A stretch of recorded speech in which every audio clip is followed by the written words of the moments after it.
Hello, everybody. It's me, Hank, coming at you from the Twitch-osphere, the internet. Another voice, another soul, another mind plugged into the digital nightmare-scape that is our emerging and burgeoning collective consciousness that is overwhelming all of humanity and taking us down one by one. Hi there. We're streaming on Twitch. Do I have any watchers? What do they call watchers these days? Viewers, I think is the word I'm looking for. I can't, this music is in my ear. Okay, there it goes. Good God, it's hard. Okay, it's still playing. I'm turning it down, managing everything here, getting used to doing it all. All right, welcome to the show. It's 4:30 on October 15th, 2020, in the year of our Lord. And by Lord, I mean Mariah Carey, obviously. We have a big night ahead of us. I didn't look at the time for anything. I was hoping to be streaming by 9:30 this morning, but I got stuck in traffic at the Smartin Final. There was a, no, okay, why am I trying to do improv about the LA grocery stores? So I've got some videos to play in Premiere. As you can see, here we are in the Premiere program. We're going to yell about Dianne Feinstein a little bit and play some more stuff about Trump dancing. But what I didn't anticipate was that it was the day was almost over. So the tonight's town halls are going to be on in about a half hour at 5 p.m. We'll see if we get one of those on. Biden is having a town hall. Trump is also having one. The little fucking whiny baby got to get his own hour of TV alongside Joe Biden, thanks to NBC, who has done quite a lot to advance Donald Trump's career, selling the mythology around him, primarily in The Apprentice. I'd say that that's the primary thing that NBC has done to contribute to the imminent destruction of all humanity. Holy shit, someone's typing. Butternickles 1, hey buddy. Or, no, women can be buddies. Everybody's a buddy. Jesus, I'm sensitive, meaning I'm trying to be sensitive. I'm bad at being sensitive. But anyway, Butternickles says, there's my little fat guy. I assume you're talking about my weenus, which is built like a Rubik's Cube, like a prototype, you know, like one color, just a desaturated purple. All right, great. Oh, the shrimp. Oh, sorry, he's talking about the fat guy shrimps. You're already attaching to the shrimps. I was thinking that people would probably pick out faves and make pals and buddies. And I that's great. I'm so happy to hear that. I want to provoke an emotional response to the shrimp in order to further, I don't know why. I just was hoping that would happen because I feel it. I get in there and I go, oh, look at a little cute one. Look at that one's holding up a Joe Biden sign. That one's for Dukakis. Update your signs there, idiot. Butternickel says they're so cute. Thank you. I agree. I'm glad you like them. You know what's funny? You know what? Fuck this CNN in the corner there. I think that's a little distracting. I could put on something else too. Probably like C-SPAN, something exciting. Hold on, let me turn that off. Where the hell is it? I've been messing around with my thing. We're going to be doing some drawing a little bit later, maybe. We'll see how the night goes on. I might be tired and just want to play some Rocket League after the town halls, because those are happening about a half hour. But anyway, it occurred to me that is desktop audio? Where the fuck is that coming? Sorry, hang on. Something is making noise. What is it? Is it? Oh, do I have a stream? Am I being doubled up? I think I'm fucking. Do I have a stream? Shit. Yeah, I think that's what it was. Sorry. Okay, you probably were hearing me twice there, right? I don't know. Maybe not. Anyway, okay, now the desktop audio should not be making noises. Okay, cool. Jeez. So yes, thank you for tuning in, everybody. Thank you, Butter Nickels. We've got some stuff ahead. Going to be doing a little Halloween decorating. I think it's the Halloween season, and I'm a big decorator. I love decorations. Every new holiday, I go out and I buy hundreds of dollars worth of plastic trash, and I tape it to my walls, even the outside, because I want my neighbors to know that I'm a fucking patriot. And after every holiday, I scoop it all up and I take it down to the ocean and I jam it into a whale's blowhole where it belongs. So holidays are great. But anyway, Butter Nickels was just remarking how much he likes the cute, he or she, geez, how much they like the cute shrimp. And I was responding. I realized that some people are probably grossed out by the shrimp. I was designing this thinking, boy, I'm going to be the only Twitch guy that has shrimp all the time. And we're going to call them the Shrimp Squad. And by the way, I got a bunch of creative fun to have with the shrimp.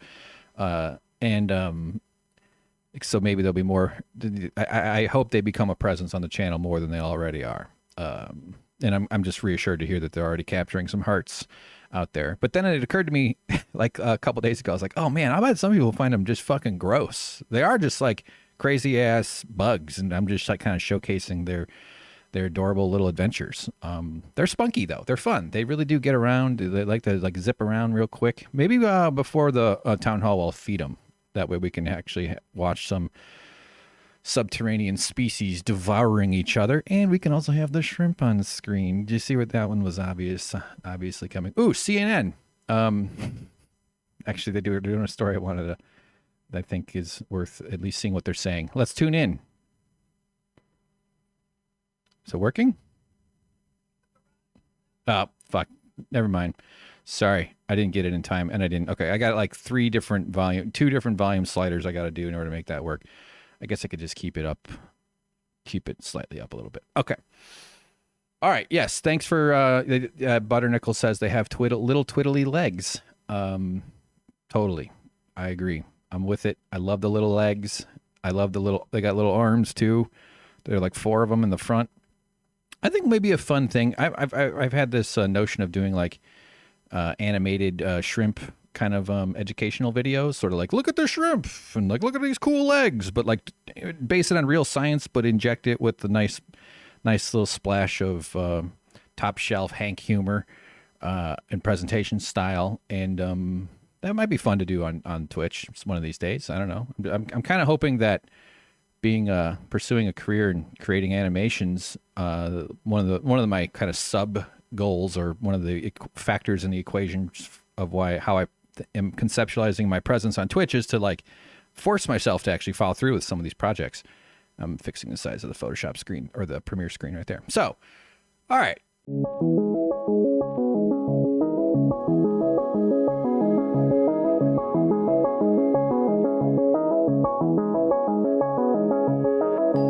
You heard that. All right. So, okay. That's weird. I don't know why it's like that. Okay, so you heard it. Great.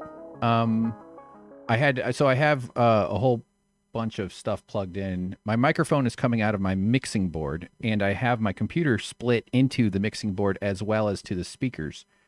But OBS, the broadcasting software, should be just catching the audio straight from the computer. However, it didn't seem to work until I turned up the volume, the level on the feed into the mixing board, from the mixing board, actually from the computer to okay. All right, for God's sakes. All right, let's just get through this real fast, and then we'll figure out where to watch the town hall debate. Obviously the Trump one is the bigger freak show, so I think it's like clearly that's the one we're going to go for. One final test just to confirm. Can you hear what I'm about to play? Mr. Chairman, I just want to thank you. This has been one of the best set of hearings. It was Dianne Feinstein. Okay, yes, great. Wonderful. Thank you, Butter Nickels. Thanks for hanging with me. 4 viewers. Welcome, 4th viewer. You are not the weakest link. Butter Nickels says, I saw baby shrimp, though, and it was translucent. They are very adorable. They're just super little bitties ones. Built in England says, I just want to thank you. This BFD, boy, Built in England had a stroke. Sorry, Built in England. Go to the NHS, take some stroke pills, and get back to watching the telly.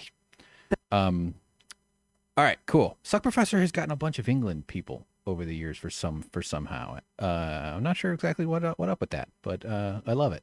I love the English. I have an English last name because my ancestors were savages. All right. Here's Dianne Feinstein kissing Lindsey Graham's butt. You've already heard my response to this, but I just want to get it on the record. This is horrible. This is a terrible show. Thank you. Here she goes. Here she goes. This has been one of the best set of hearings that I've participated in. And I want to thank you for your fairness and the opportunity of going back and forth. The fairness. The fairness. The way the Republicans, these fucking hypocrites. Hypocrisy means nothing. Talking about it is a waste of time, but I can't not, because people who value like consistency of beliefs and integrity, of which is complete obstructions to psychotic rule that we are forced under this minority party of Republicans in this nightmare country, the Christian Taliban pieces of shit that run America. Fairness. So with Merrick Garland, they refused to do their constitutionally mandated job of confirming or denying the president's appointment. And that's what she calls fair, is that they get to live by one set of rules and the others don't. And anyway, she's just a huge part of the problem. She's total scum, just a rotten person all around. And just terrible. Partially what this does too is it makes it so much harder to contest this all. Basically, this just like takes the sting. It just reduces the potential for combating this. Not that this was a stoppable confirmation anyway. They're forcing this Amy Coney Barrett into this position, and it's utterly fucking crazy. I hadn't really been paying that close attention to the story about her so far, but I did watch some of the hearings this week, and she has just evil vibes. She has that like I'm gonna rule you, like school marm. I'm gonna beat kids with rulers. She has that kind of and based on her answers, or she's cagey about all the different should the president accept a peaceful transfer of power? She refused to properly answer that. She won't say anything at all about what positions she might hold. This is such a charade. Every single appointment is like this. This isn't just her, where the nominee sits up there and pretends like they're somehow incapable of offering any of their opinions whatsoever because it might come up before them even though they've been explicitly chosen for the biases that they have. It's ridiculous. And of course she's playing that game extremely well. Butternickel says, this poor woman looks like a skeleton in one of Arsenio Hall's old jackets. Not bad. That's right. She must shop at the same thrift store where he takes all his old jackets. Woof, woof, woof, woof, woof. Trump is horny. Donald Trump is horny. You know what? I don't have time to talk about how horny the president is. We could do this real fast. I just want to say, so what you're seeing on screen right now is Premiere Pro. And when I do my podcast, Perfect Union, on the Winners and Losers network of enterprises and apocalypse training classes or whatever the fuck, I basically do what you're looking at. I have a screen like this, and I record my computer screen while talking. And then I go through and I edit this chunk out, this here, where you can see that I can control everything within this window here. And so that's kind of why I like Twitch sort of once I kind of clicked into it as a potential thing I might try, I was like, I'm already kind of doing it. I'm already downloading. You see all this down here. These are all the videos I've got ready to go. I'm already sort of doing a Twitch stream, but in Premiere. So this is kind of my first sloppy test experiment with doing it. Do you hear the honking? I'm so fucking tired of living in a city. Jesus Christ. I'm so tired of it. I've been Chicago for 10 years, LA for like 7 or so. I want to be out away from cities so that I can be bothered by owls and people growing illegal marijuana and shooting me with AK-47s after poisoning my water supply. Is that too much to ask for? So the president got himself all horned up. Let's take a look at it. This is him telling the audience how much he wants to apply his COVID-soaked lips to wherever he wants. Thing with me, the nice part, I went through it. Now they say I'm immune. I feel so powerful. I'll walk into that audience. I'll walk in there. I'll kiss everyone in that audience. I feel so powerful. Imagine Obama. Imagine Jimmy Carter. I feel so powerful. I feel so powerful. That's 90-something-year-old Jimmy Carter.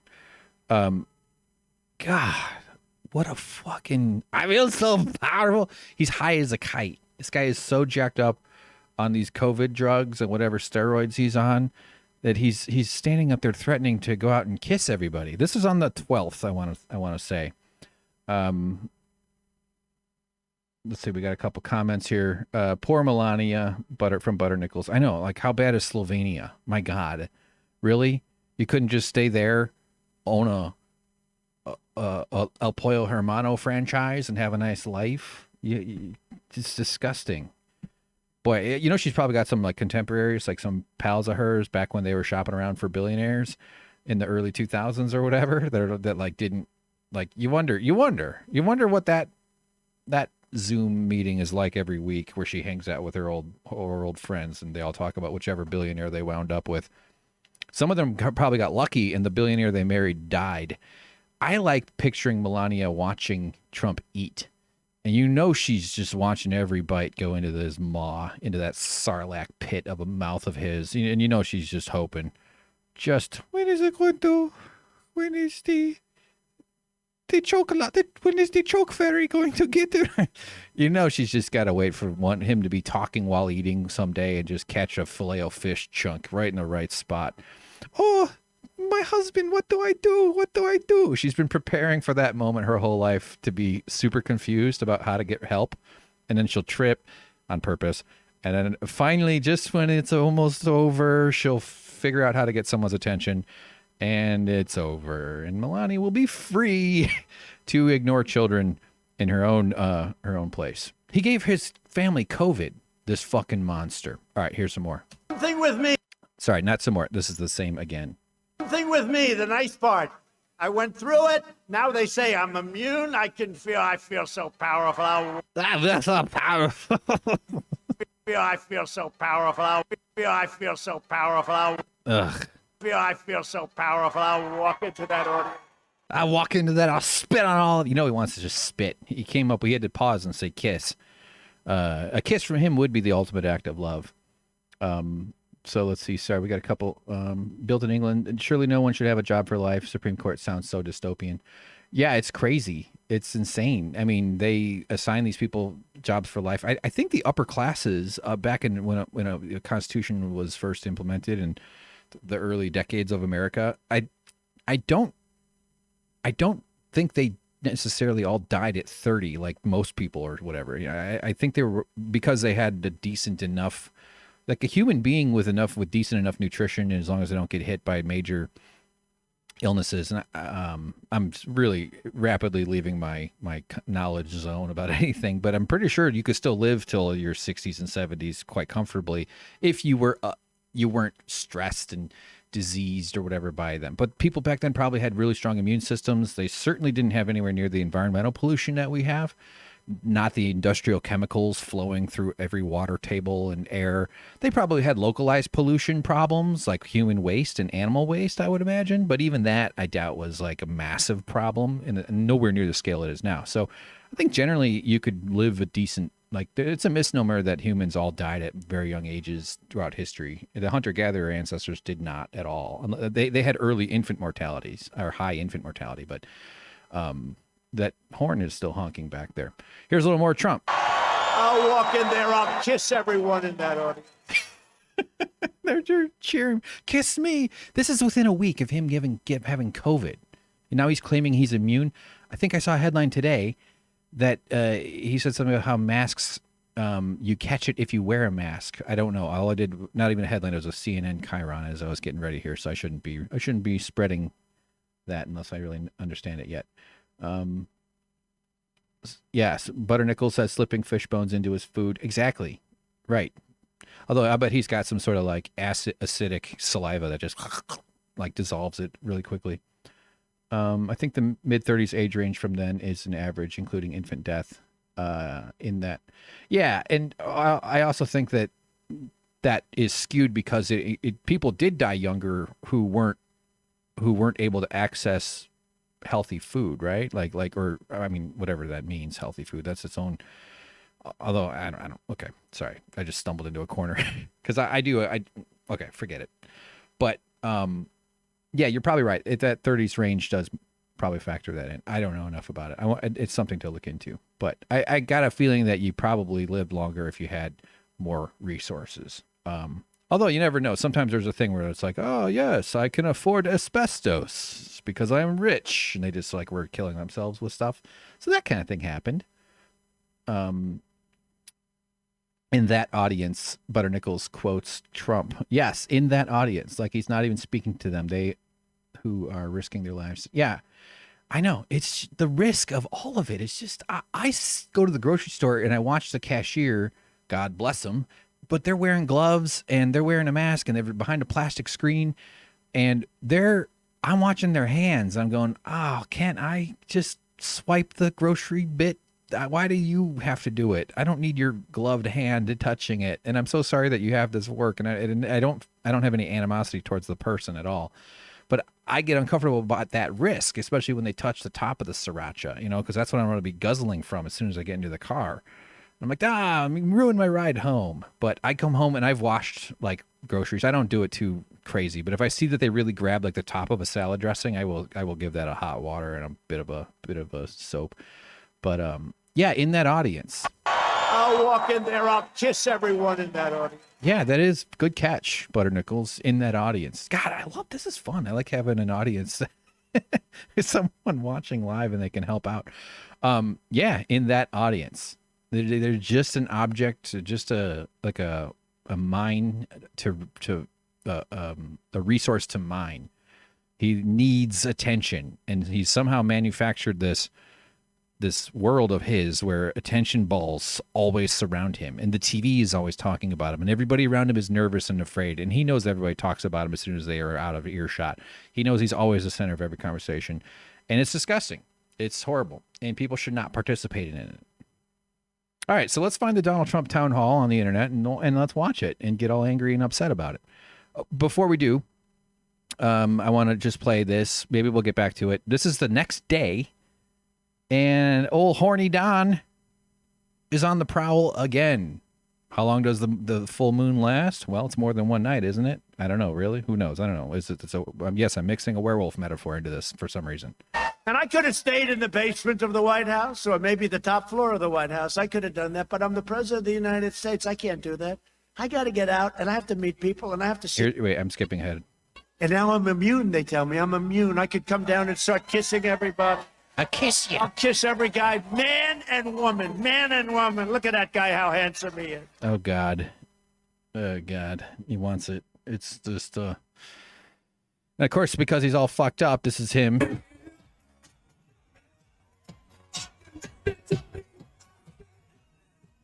Look at him go. Look at him go. The old hoodie pull, the hoodie string pull. Now, I don't know if you guys heard that one. So that one did not play through the right. There is something goofy with the way my audio. I'm going to have to fart around with that tonight. All right, guys. I'm going to go. We're going to put on. Let me see. I just need to figure out how to get this playing. And I'm just going to play some music. Oh, the shrimp light went out. They have a siesta programmed into their timer. But let's wake them up because they're on stage right now. Get back to work, shrimp. You little fuckers. Taking a break. Time to lean, time to clean. You little bastards. Let's go full screen on the shrimp while we wait for it. And then I will be right back with some stuff.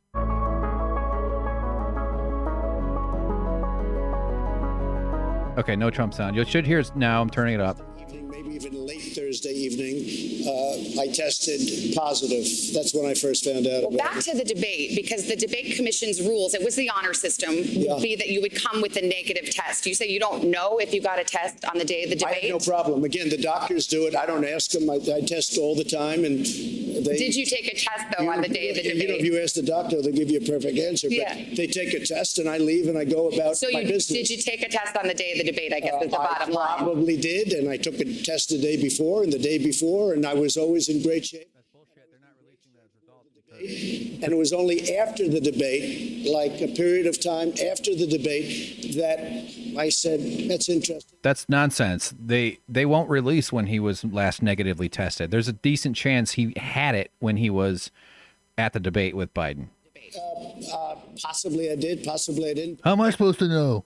Accurate information, and it's not only that doctor, it's many doctors. The one thing, if you're president, you have a lot of doctors you're surrounded by. He's surrounded by a lot of socialized medicine.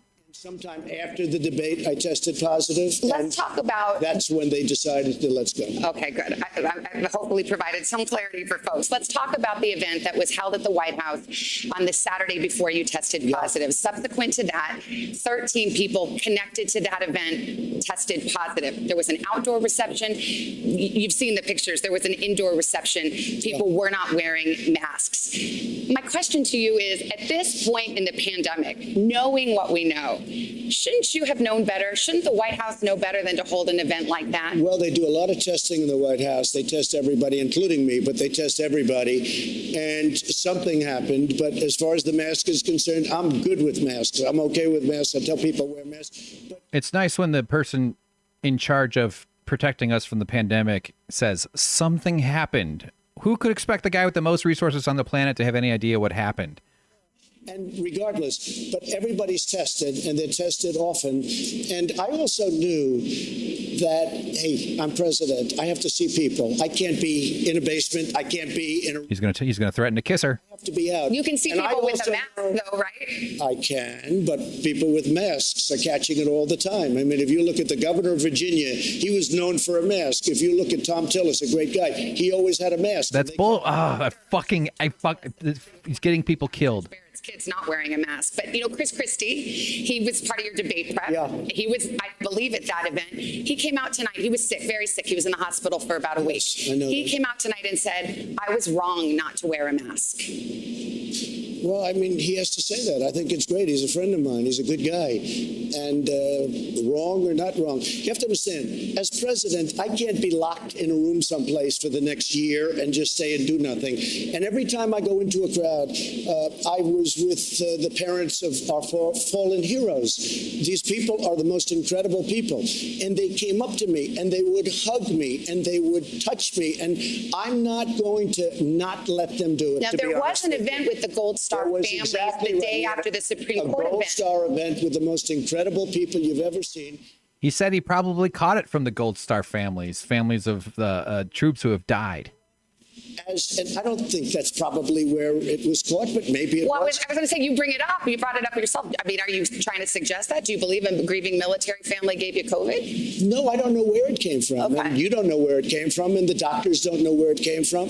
But as the president, I have to be out there. I also know. Well, there's no one that says you can't be out there, but it's just about wearing masks and having, for example, your But I rally. know this. Your rallies As don't an require example- masks. Oh, no. I mean, let's see Kamala. She's got people now. People have it, and I'm not blaming her. I'm not saying, oh, she did a terrible thing.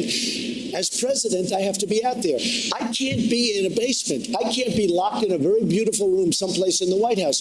And I want to see the Gold Star families, and I want to see everybody. And I also say to people all the time, it's risky doing it. It is risky doing But it. as It's risky president, seeing people. you're right. You don't want to. You want to be a leader, but you also are a leader and a setter of an example. And if you're not wearing a mask when your administration is saying best practice right now is wear a mask, no, it's not foolproof. But many that people will are catching it. Many Many people are getting this disease that was sent to us by China, and it shouldn't have been allowed to happen. But many people are getting this. And I mean, nobody's being blamed. Everybody is working hard to get this thing out of our country, get it out of the world. Look at what's going on in Europe. Massive spikes. They've done a very good job. But now you take a look today at the UK, you take a look at Spain and France and Italy. There's tremendous spikes. But our death rate is worse than, well, not Spain, but those other countries. I have things right here that will tell you exactly the opposite. Me too. So the UK is up 2,500%, because I knew you'd be doing this. I know you very well. The UK is up 2,500%. The EU is up 722%, and the United States is down 21%. But we have, our deaths per capita is among the highest among industrialists. Excess mortality, we're a winner on the excess mortality. And what we've done has been amazing, and we have done an amazing job. And it's rounding the corner, and we have the vaccines coming, and we have the therapies coming. And I'll tell you what, one thing, when I got it, I had a choice, do nothing or use some of the things that we're looking at, like in this case, Regeneron. Yeah. And Eli Lilly makes something that's supposed to be incredible. And I think that maybe I wouldn't be doing this discussion with you right now. We have therapies now and cures, maybe. You can use the word cure.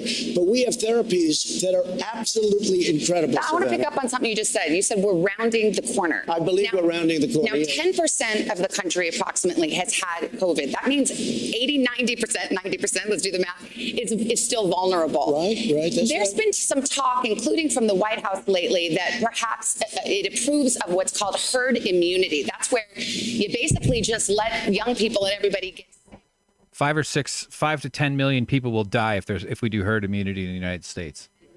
immune. Yeah. So let's just be clear about it. It also means more deaths. Do you support herd immunity as a strategy? Essentially just let people get sick. The cure cannot be worse than the problem itself. We did the right thing. This fucking bullshit. So herd immunity is what they're going to do if Trump is the president. They're not stopping this. We've never not done herd immunity as a strategy in this fucking country. And it means that 1 to 2% or whatever the death rate is of everybody who catches it is going to die. 100 million people catch it. You got 1 to 2 million dead people. It's an utter nightmare to do that, and they would gladly sacrifice people for that. He said something else he said made me want to talk, but all right, get back to it. Absolutely nothing. It would be 2 million. The question is, should the deaths be better than 200,000 when relative to the rest of the world we have a worse death rate? I left North Carolina, which I loved. I left Pennsylvania.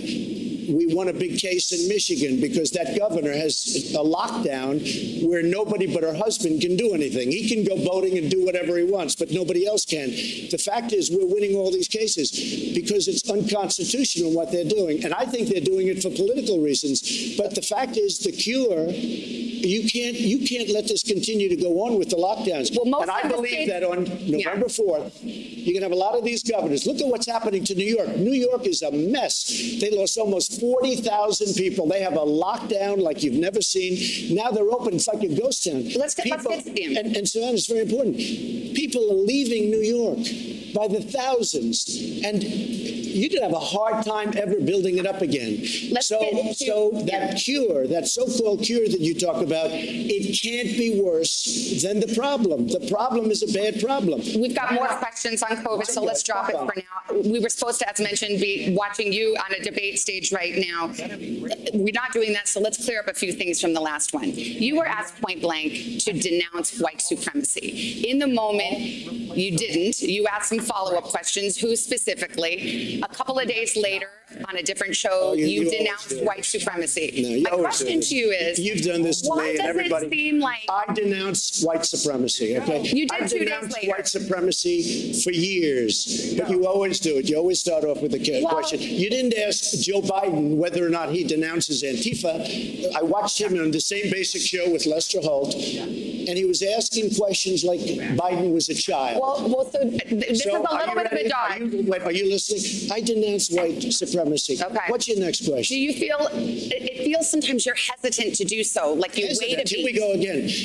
I just love feeding those shrimp. It's the pride of my day to give them what they deserve and to just share some time with them and give them some love.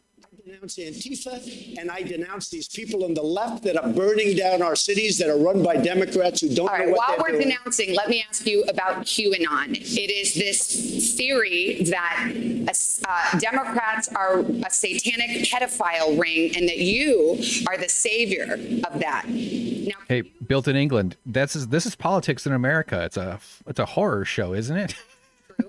disavow QAnon in its entirety? I know nothing about QAnon. I just told I you. know very little. You told me, but what you tell me doesn't necessarily make it fact. I hate to say that. I know nothing about it. I do know they are very much against pedophilia. They fight it very hard, but I know nothing about it. They believe it is If a you'd like satanic me to cult run by the deep study the state. subject, I'll tell you what I do know about. I know about Antifa, and I know about the radical left, and I know how violent they are and how vicious they are, and I know how they're burning down Like, cities. he's such a scumbag, but he's good at this communication stuff. He has it's the worst kind of personality for the age and the specific moment that humanity finds itself in right now. It's so devastating that this fucking asshole has any power in this world at all. I don't know. I don't know. Waste the whole show. You start off with white supremacy, I denounce it. You start off with something else. Let's go. Keep asking me these questions. I do have one more Let in me this just vein. let me just tell you what I do hear about it is they are very strongly against pedophilia, and I agree with that. I mean, I do agree with that, and I agree But with there's it. not very a strongly. satanic pedophile cult no being run idea. by. I know You nothing don't know about that?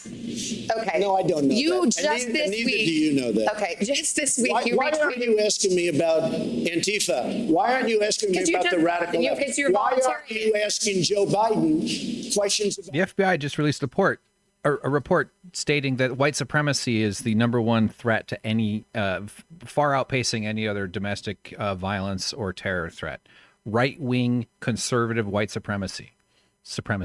and they happen to be radical left. Just this week, you retweeted to your 87 million followers a conspiracy theory that Joe Biden orchestrated to have SEAL Team 6, the Navy SEAL Team 6, killed to cover up the fake death of bin Laden. Now, why would you send a lie I know like that nothing to your about followers? it. You That retweeted was it. a retweet. That was an opinion of somebody, and that was a retweet. I'll put it out there. People can I decide for don't get themselves. that. I You're don't the take a president. You're position. not like someone's crazy uncle who can just retweet whatever. That was a retweet, and I do a lot of retweets. And frankly, because the media is so fake and so corrupt, if I didn't have social media, I don't call it Twitter, I call it social media, I wouldn't be able to get the word out. And the word is, and you know what the word is? The word is very simple.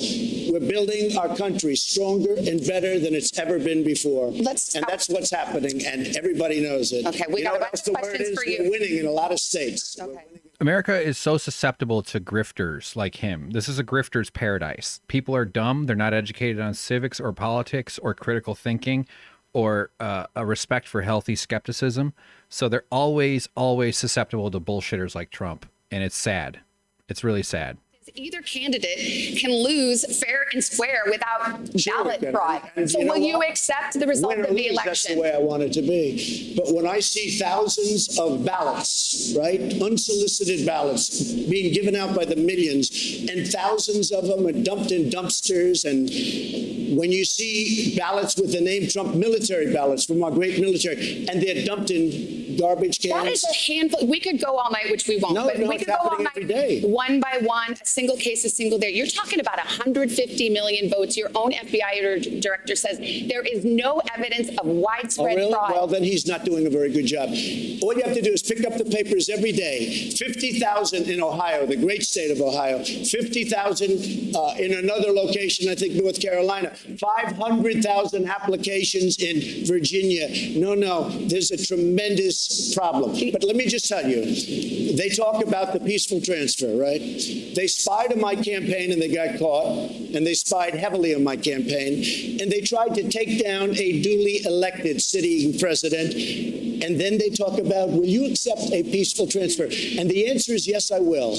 But I want it to be an honest election, and so does everybody else.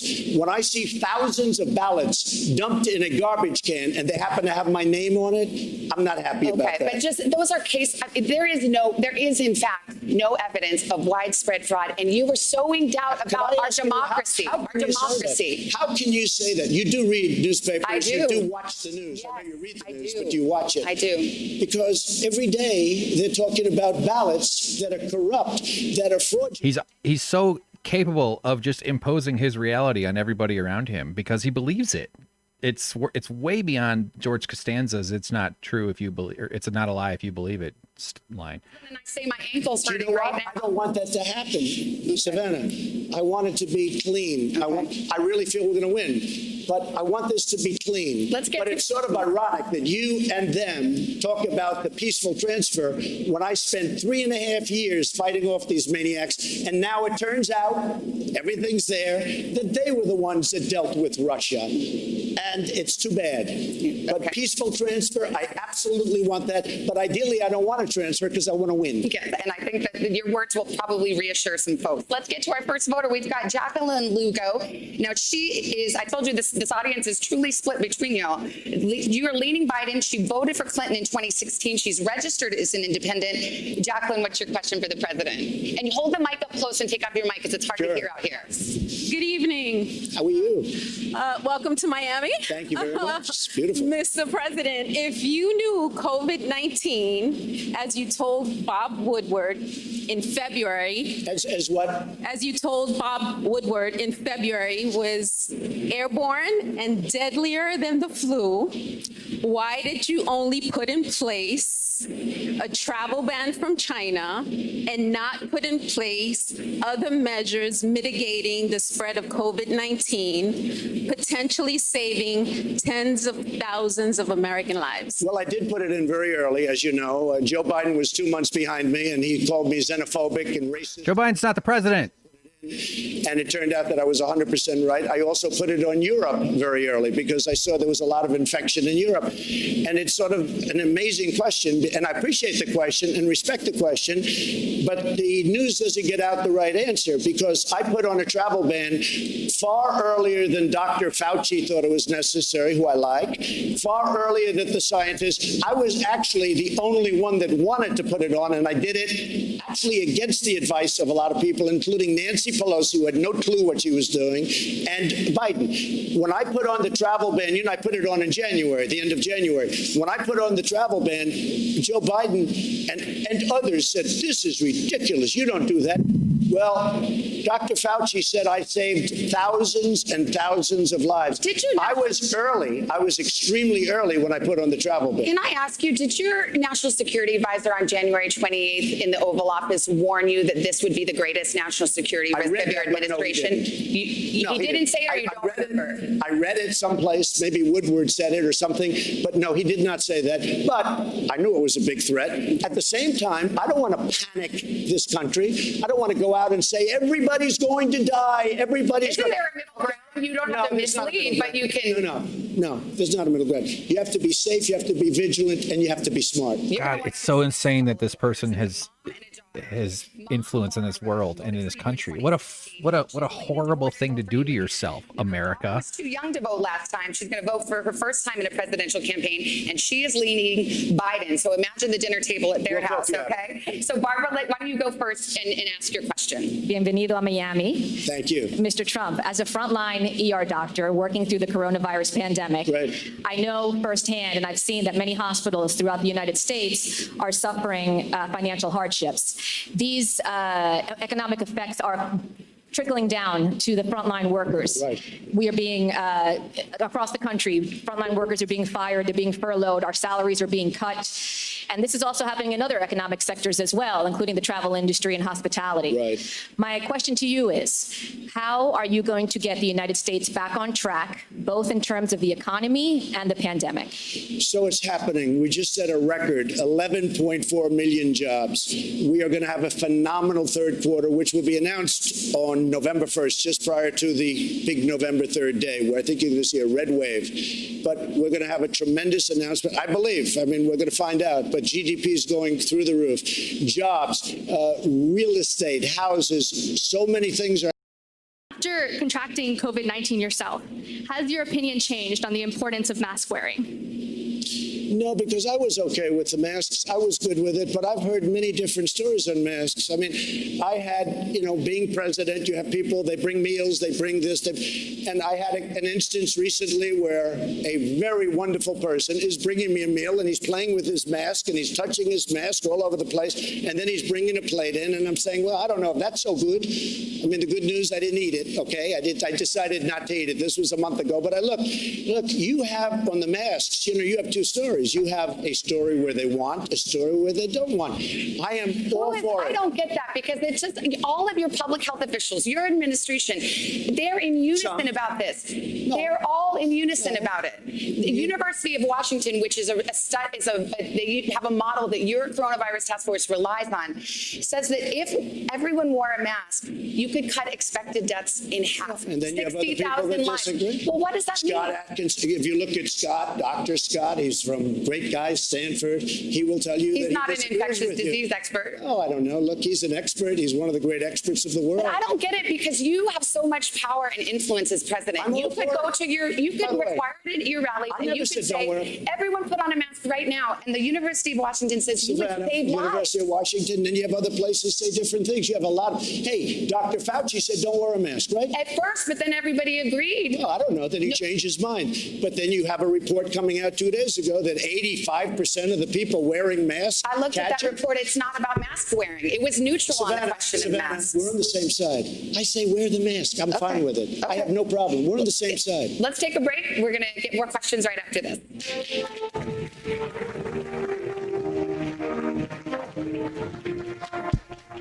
All right. Hey, okay. Can y'all hear me? I when I was messing with stuff, I watched a tutorial where I was turning off and on a bunch of sound stuff. I wonder if you can hear me now, though. Okay, better, Nichols. You can hear me. Good. Yeah, so I've got everything feeding through my mixing board. It seems like it's working, but it's not working the way I set it up. I made it worse. So we'll just have to go with this for now. I'll turn that down. Okay. All right. You shouldn't be hearing. Let me just turn this down on screen. And yeah, that's just insane. Just watching that guy just ramble and bulldoze his way through those answers and just making anything up as he wants. Like, they give him talking points. Like he remembers to mention Fauci said don't wear a mask or something. That's a thing that conservatives love to repeat. Early in like March or May or sorry, March or February or so, Fauci expressed a little skepticism that masks were the right answer. I don't know the exact quote, but he's very much a person who should be listened to and trusted. It doesn't mean you turn over all decision making to one person, but you can assess whether someone is coming at you with good faith and good experience and a good background or not, like Fauci does. Yeah, the Butter Nichols asks who's the interview. That's Samantha Guthrie. She's been an NBC news person for a very long time. I think she hosts morning shows mostly, like Today Show and stuff. Not sure. And Trump was actually saying today at a rally that he's going to go on the fake NBC News. And see, the thing is, what we want to do, us rational thinking humans who are frustrated by this kind of thing, by a bullshitter like Trump, is you want to address it. You want to say, no, you can't. No, that's not right. No. And what he is doing is bad faith, and he's wasting your time, and he knows it. He knows that you can't keep up with the fountain of lies, the volcano of bullshit that's flowing out of him at you all the time.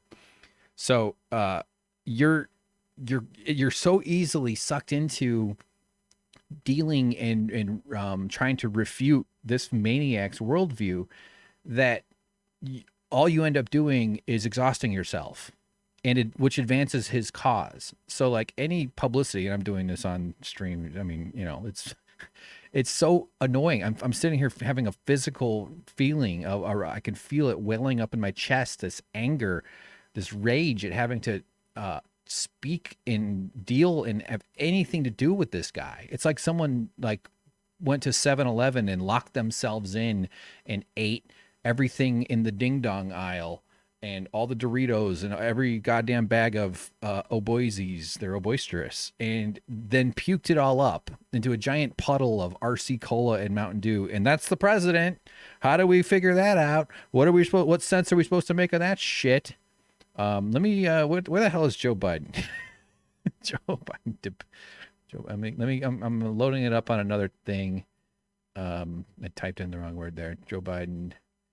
We've got a live stream for NBC. Is there a Joe Biden live stream? Biden. What is this? Okay, we're back with NBC. Let me turn the volume up here. Hold. And I are both self-employed, and we have to get our own individual health care. As you know, the healthcare costs have gone up considerably over the decades, and you had originally said you were going to repeal and replace Obamacare. What is your plan now in 2020 to make healthcare costs affordable for Americans like myself? So we got rid of the individual mandate on Obamacare, which was the worst part of Obamacare, and now you could actually say it's not Obamacare because that's how big it was, where you had to pay a fortune for the privilege of not having to pay for bad health insurance. So we got rid of that. That was a big thing. And by doing that, and we will always have, by the way, we're always protecting people with pre-existing conditions, and I can't say that more strongly. But we've been able to bring healthcare costs way down.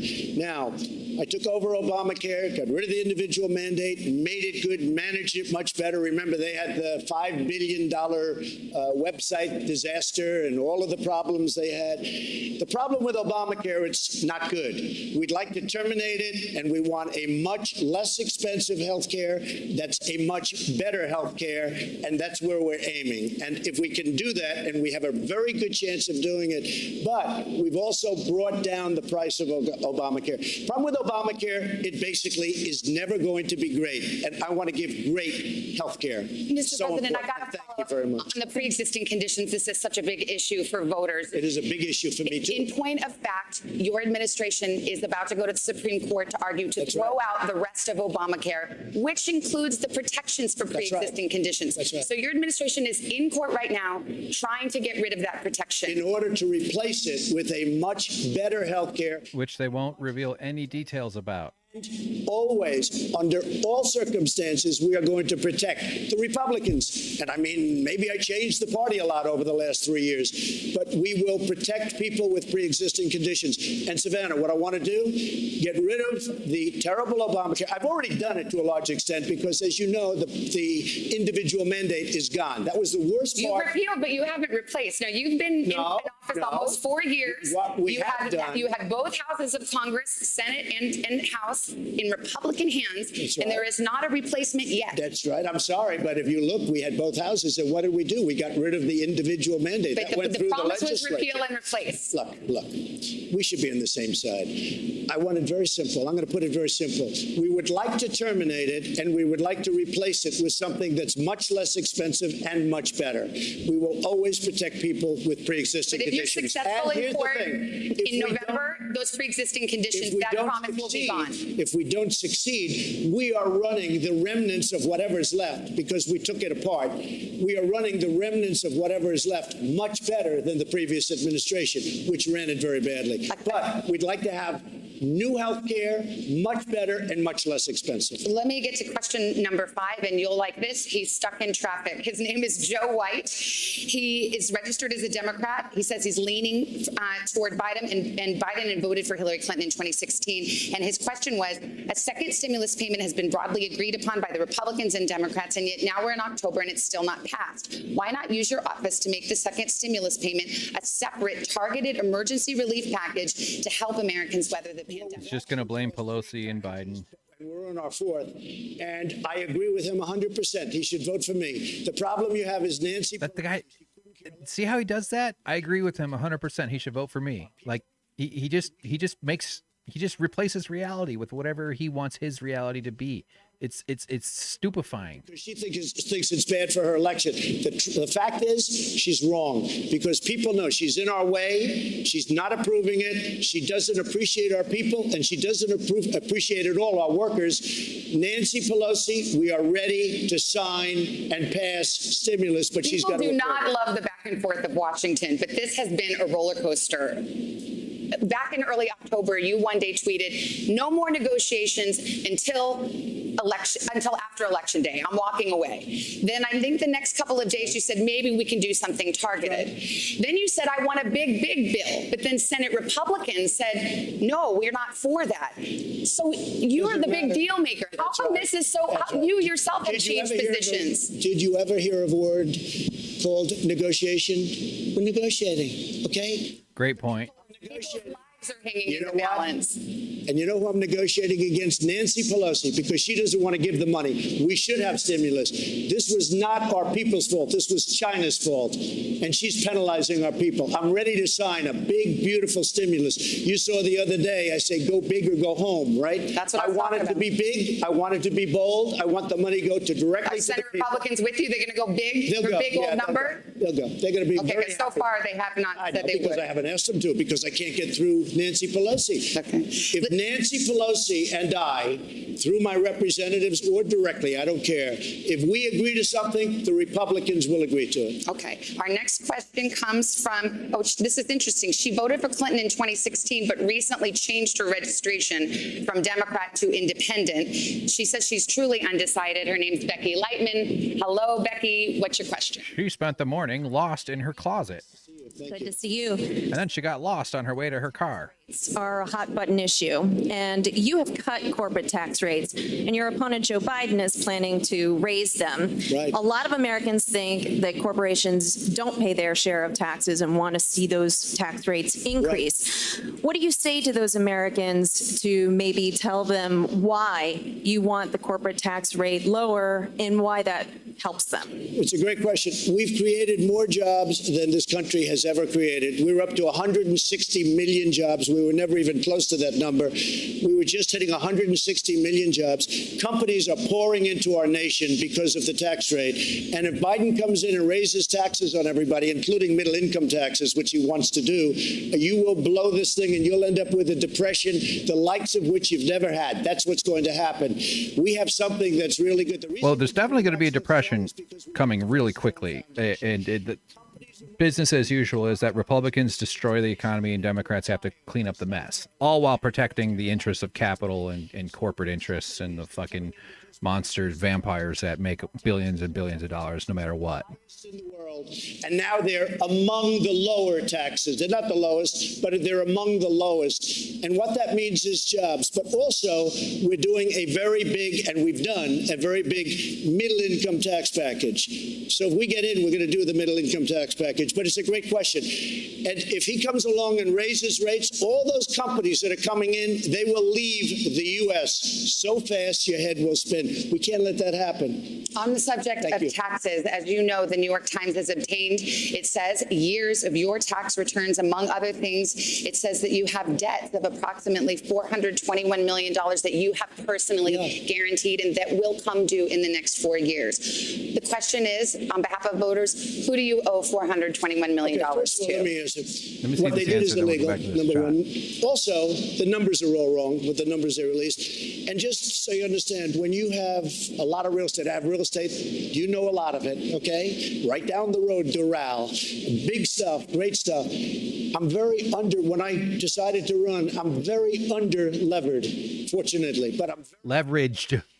Very, very small percentage of debt compared. In fact, some of it I did as favors to institutions that wanted to loan me money. $400 million compared to the assets that I have, all of these great properties all over the world, and frankly, the Bank of America building in San Francisco. I don't love what's happening to San Francisco. Well, do I hear you right? It sounds like you're saying $400 million isn't that much. Biggest office buildings. But are you confirming that yes, you do owe some $400 million? What I'm saying is that it's a tiny percentage of my net worth. That sounds and you'll see that soon because we're doing things. You know, we've given, I think it's 108 or 112 pages of financial detail to elections. And, we have to file as the president, as any politician, you have to file. Nobody ever looks at that.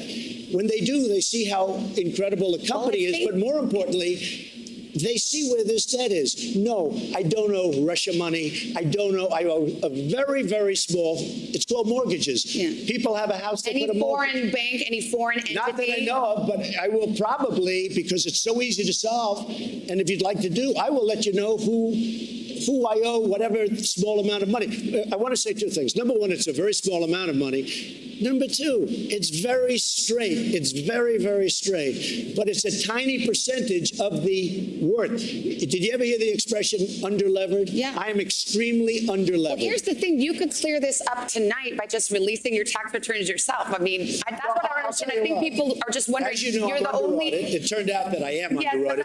Excuse me. No, but you the IRS says that doesn't stop you from releasing. You accused me of not being under audit previously, and so did other people at NBC, and I am under audit. So that was solved. That's good. I am under audit. No person in their right mind would release prior to working out the deal with the IRS. And I'll go a step further. I'm treated very badly by the IRS. They treat me very, very badly. You have people in there from previous administrations. They treat me very badly. But we're under audit. It's very routine in many ways, but we're under audit. They like to change the game, change the rules, do everything. You saw what they did with the Tea Party people. You saw what they did with the religious group. But to be clear, there is no law or rule that prohibits you from releasing your tax return. Except common sense and intelligence and having lawyers that say, because I would love to release them, and as soon as we come to a conclusion, I will release them, and very gladly. But if you go to elections, and if you take a look, you'll see 112, I think it's 112. It talks about the income, which is rather massive. It talks about all of the properties. They have them listed. You can never learn more. But you know what happened? People went there. All the reporters went. There was like a feeding frenzy. This was originally when I filed it. And I filed it every year. I update it every year. My son is here. They run the company. I don't run the company. It also says that he's supposed to divest from his companies. Of course, he stayed involved because it's how he collects bribes. Number. It's a statutory. But is that true? I think it's a filing number. You pay $750. It's a filing or filing fee. Most people here probably pay more. No, I don't know. I can tell you this. If they have my tax returns, as you know, they have to go to jail. It's illegal. But their numbers were wrong. But let me tell you what else. I don't owe money to any of these sinister people. This has been going on for years now. Russia. It turned out to be a hoax. And it turned out to be that Hillary Clinton and the Democrats were dealing with Russia, not me. It's a whole hoax. So I would not mind at all saying who it is, but it's a very small. When you look at vast properties like I have, and they're big and they're beautiful and they're well located, when you look at that, the amount of money, $400 million, is a peanut. It's extremely underlevered. And it's levered with normal banks. Not a big deal. All right, let's take a break. We'll get more voter questions right after this. This fucking guy, huh? This is so ridiculous. Let's switch over to Biden, and then we'll maybe cover a couple like news things. Hold on. Okay, we're back with Biden. I think you should be able to hear it.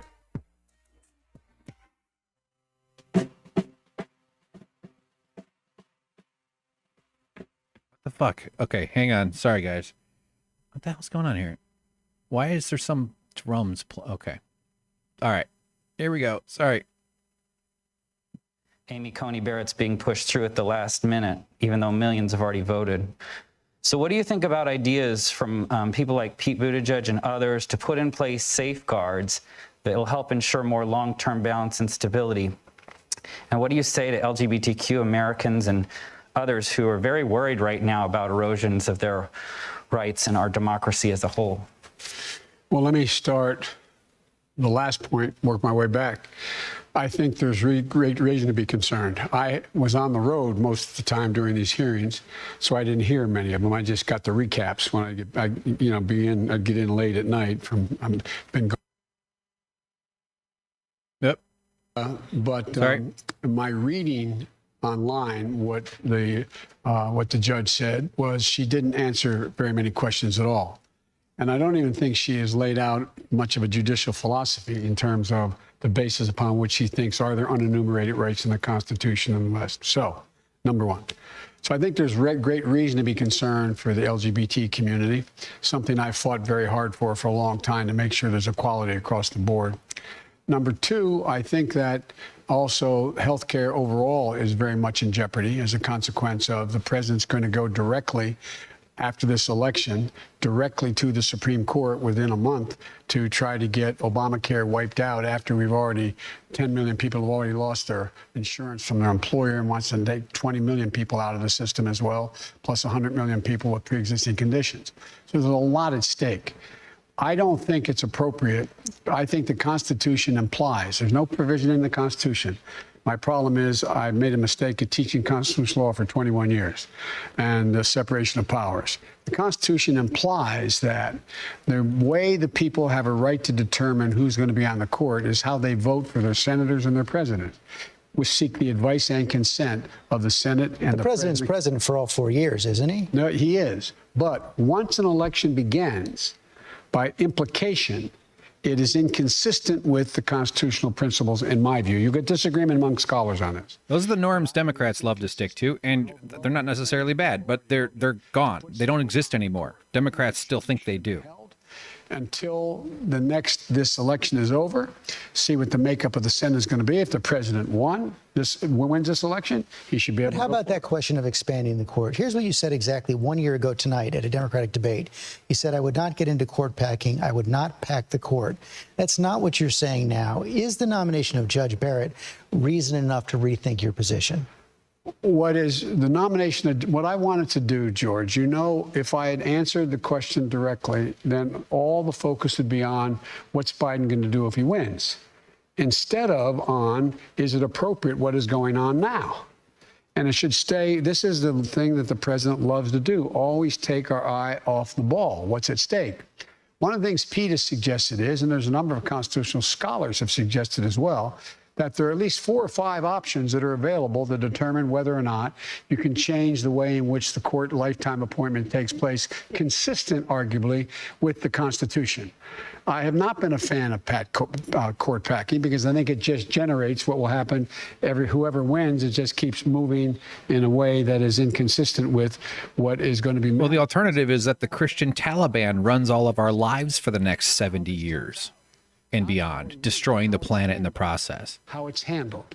But there's a number of things that are going to be coming up, and there's going to be a lot of discussion about other alternatives as well. What does that mean, how it's handled? How will that determine for example, there's actually real live debate on the floor.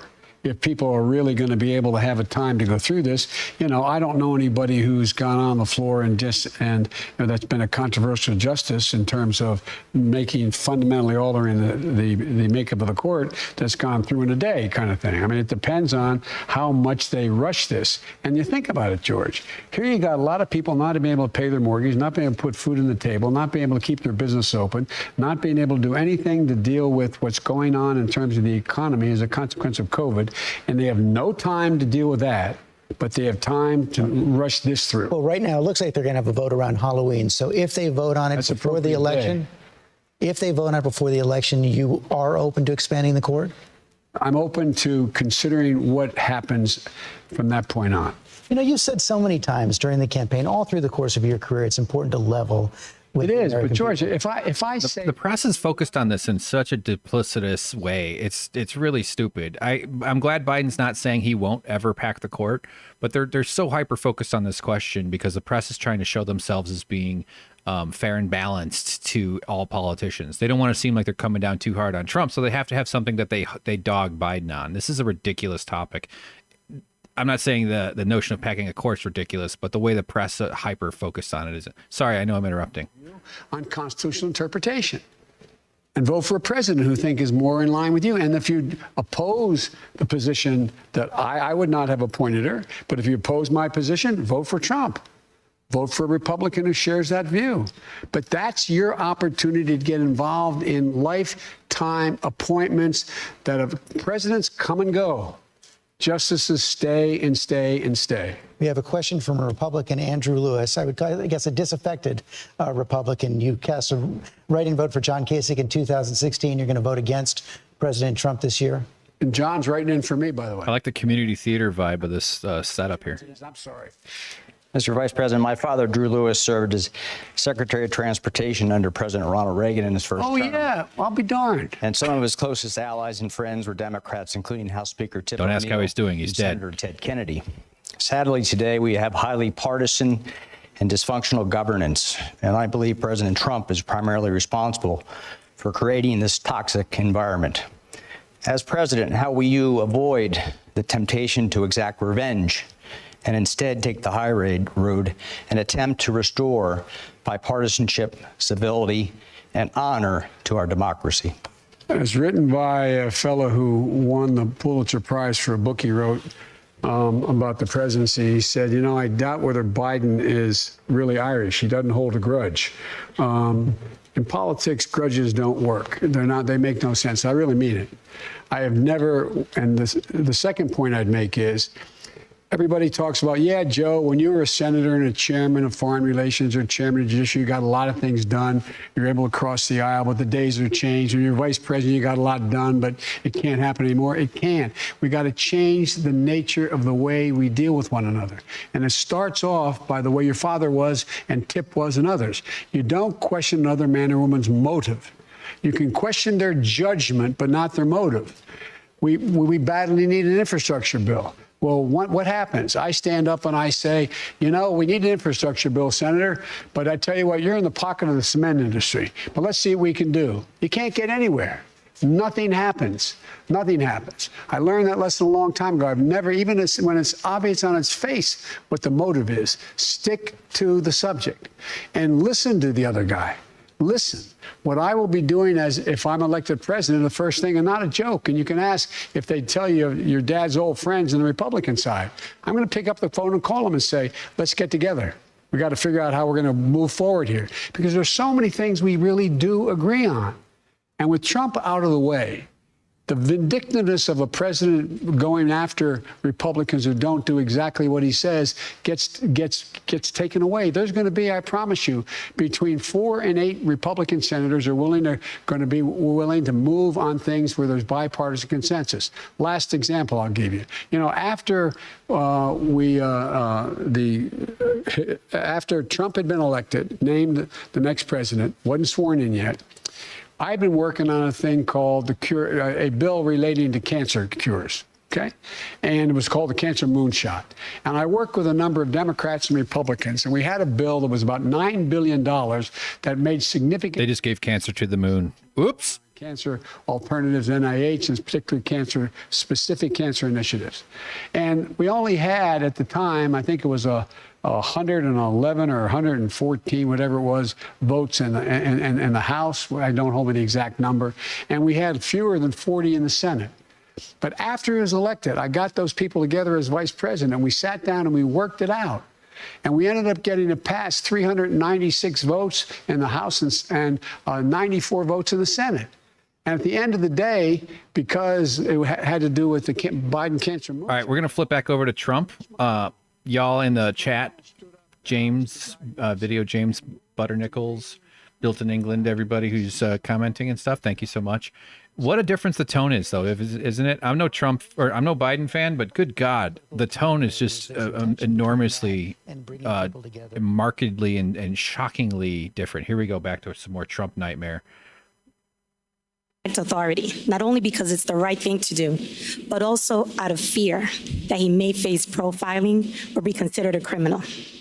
As an educator, I've also had similar conversations with my high school students. Mr. President, what will you and your administration do to better prepare our law enforcement officers to work in collaboration with the communities that they serve, and also to protect the lives of innocent Black and Latinos from police brutality and injustice? Right.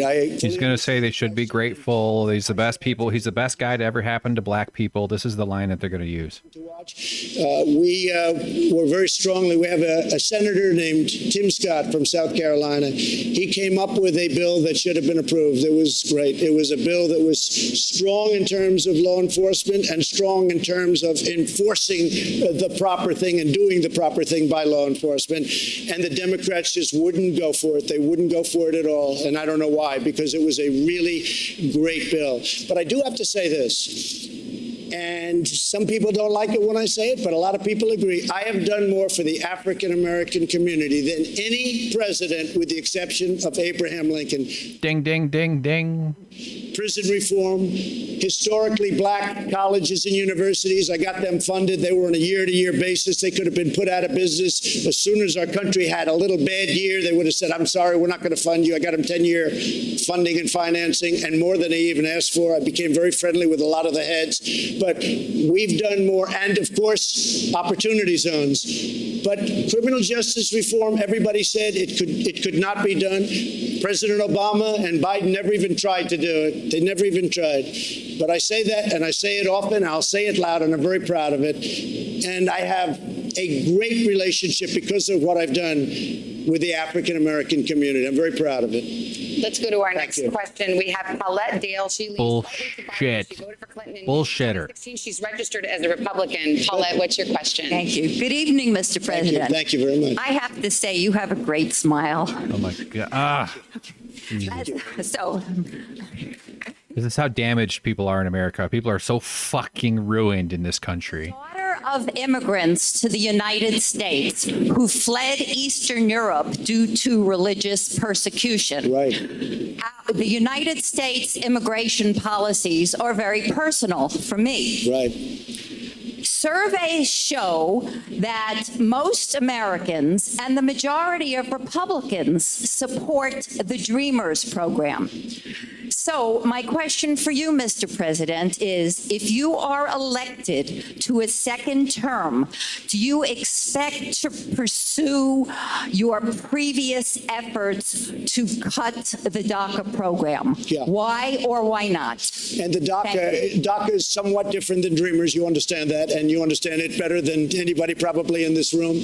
Where do you come from, by the way, originally? My grandparents were from Russia and Poland. That's very good. Okay. So we are going to take care of DACA. We're going to take care of Dreamer. It's working right now. We're negotiating different aspects of immigration and immigration law. We built now over 400 miles of border wall, southern border. Mexico's working very closely with us. We have the strongest border we've ever had. We want people to come into our country. They have to come in legally. But we are working very hard on the DACA program, and you will be, I think, very happy over the course of the next year.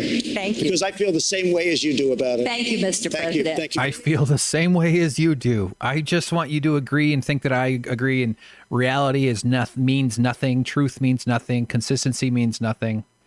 Every year as opposed to every 2 years. So in fact, the DACA program has been curtailed by your administration. Well, what happened is because of the pandemic, much changed on the immigration front. Mexico is heavily infected, as you know, and we've made it very, very difficult to come in because of the pandemic and other reasons, and crime. But we have a very strong border right now. That's dangerous talk there. Calling immigrants disease vectors. I mean, we are in a pandemic. Everybody's a disease vector, but that stuff goes all the way back to Germany and the Holocaust. It's scary shit. What happened is because of the pandemic, we have to be extra cautious. You have been promising this immigration bill since, well, at least July when you told my colleague on Telemundo it was coming, but nothing's come yet. It's very happy. The fact is we got rid of catch and release, which is a disaster. You know, you catch somebody, they could be a murderer, they could be a rapist, and we're supposed to release them into our country. These are the laws that I inherited. We ended that program. Now, I think you're going to see something very... By the way, my panties are available on my OnlyFans, so go ahead and sign up. You can get 10 for $10 from now until Christmas. They make great stocking stuffers. OnlyFans.com/hankypankies pantywanties. There are some who love you. Some of them are sitting right around here, and some who will never vote for you. But there are people in the middle. There are people who aren't sure. That's right. There are people who want to know why they should give you a second chance and how you might improve in a second term. 30 seconds, what would you say to them? Because I've done a great job. We had the strongest economy in the world. We closed it up. We are coming around the corner. The vaccines are coming out soon, and our economy is strong. We are at a level with jobs like we've never been before. We've rebuilt our military. We've rebuilt our borders. We had no borders. We had no nothing. We've rebuilt so much. We've given you the greatest tax cut in the history of our country, greatest regulation cut, equally as important. And we created new levels of jobs that nobody thought was possible. And next year is going to be better than ever before. I got to leave it there. Gotta love that. Gotta love that case where you have a job for 4 years and then you can tell your boss, hey, you know what? Year 5, it's going to get good. Don't worry. In year 5, it's going to get better. That's amazing. Let's see if I think Biden's still going. Hold on. Hang on there. Volume up. University of Pittsburgh's Institute of Politics. Fracking was discussed and its possible implications for the waterways from the Commonwealth to the Gulf. Fracking has made the population sick and killed wildlife in Southwest Pennsylvania. The Commonwealth of Pennsylvania and small business development centers have already begun to transition people away from fossil fuels. What industries that are not harmful to human health and the environment are you planning for Southwest Pennsylvania and the nation? Well, first of all, I make it clear I do not propose banning fracking. I think you have to make sure that fracking is, in fact, not emitting methane or polluting the well or dealing with what can be. That's all it does. I mean, it gets gas and oil out, but it can't not do that shit. What we have to do is the future rests in renewable energy. The single fastest growing energy source in the world right now, because bullshit. Something that's going to sound self-serving, but I managed the Recovery Act, and I was able to invest billions of dollars into bringing down the cost per BTU of wind. Hey, thanks, Built in England. Thanks for hanging out. That's really great. I appreciate the feedback, enjoying, and thanks for your help with the audio stuff. I was going to read a couple of your comments later on, or once this was over, to remark on it. But yeah, don't ever for a moment doubt or that the NHS should transition to an American-style healthcare system. I know the conservatives in England are trying very aggressively with American help to privatize parts of the NHS. It's a long project, and they're going to take it from you. It's a fucking nightmare here. So save yourselves. Keep the NHS. And send us the NHS. We need something like it. See you later. Thanks for paying attention and watching. Have a good night or good morning. Good luck. Be safe. To a net zero emission of carbon that we're still going to be able to use, if we find the right technology, some gas to be able to, if we can carbon capture. And I think we're going to be able to move in a direction where by the year 2035, we'll be able to have net zero emissions of carbon from the creation of energy creation. So we can move it by dealing with those. And every time we talk. What he should say is, look, I'm just too old to really comprehend the ins and outs of renewable technologies. I'm a dinosaur. I run on fossil fuels. My job in my life, my career has always been in the pocket of big oil and big energy. So I'm against banning fracking for that reason. That's all it really is. I lost my Biden impression. Only on those things that, in fact, also are not only made in America, but building an infrastructure that's clean and new. And what we have to do is focus on the transmission of energy across the country from areas relating to solar and wind. The reason is that that has not been mastered yet. I met a lot of people in Silicon Valley. The battery technology is increasing significantly, so you're going to be able to have, for example, solar on your home and a battery the size this by this, as I'm showing you here, in your basement. So when the sun doesn't shine for 5 days, you still have enough energy. So we're making significant progress. The other thing we're going to do is provide an awful lot of work.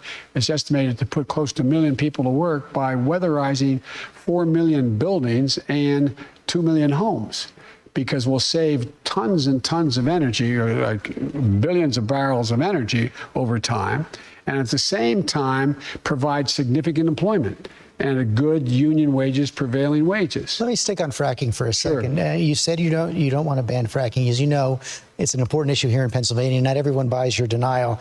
It's not. Pennsylvania, fracking does not poll well in Pennsylvania. Fucking Stephanopoulos. It says you can't meet your goal to end fossil fuels without ending fracking. What do you say to people like Sean who doubt your denial because they think you want to keep that promise? Tell them the Boilermakers overwhelmingly endorse me, okay? So the Boilermakers unions endorsed me because I sat down with them in great detail with the leadership exactly what I would do, number one. Number two, what I would do is I would stop making... barrels of energy. I mean, barrel is a unit. It is a distinct unit of oil. I mean, that's what it's a defined unit. So it's not completely crazy. But yeah, barrels of energy is just...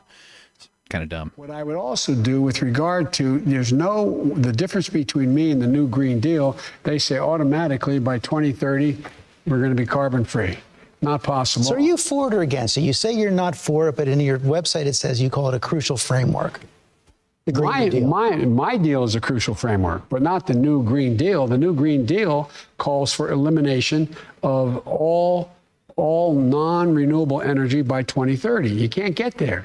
You're going to need to be able to transition, George, to be able to transition to get to the place where we invest in new technologies that allow us to do things that get us to a place where we get to net zero emission, including in agriculture. I've laid out a detailed plan. We should be taking the plan where we allow significant more land to be put in conservation, plant deep-rooted plants which absorb carbon from the air, and in fact pay farmers to do it.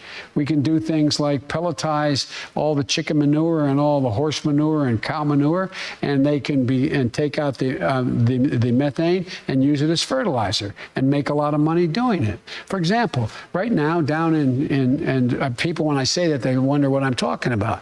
The biggest carbon sink in the world is the Amazon.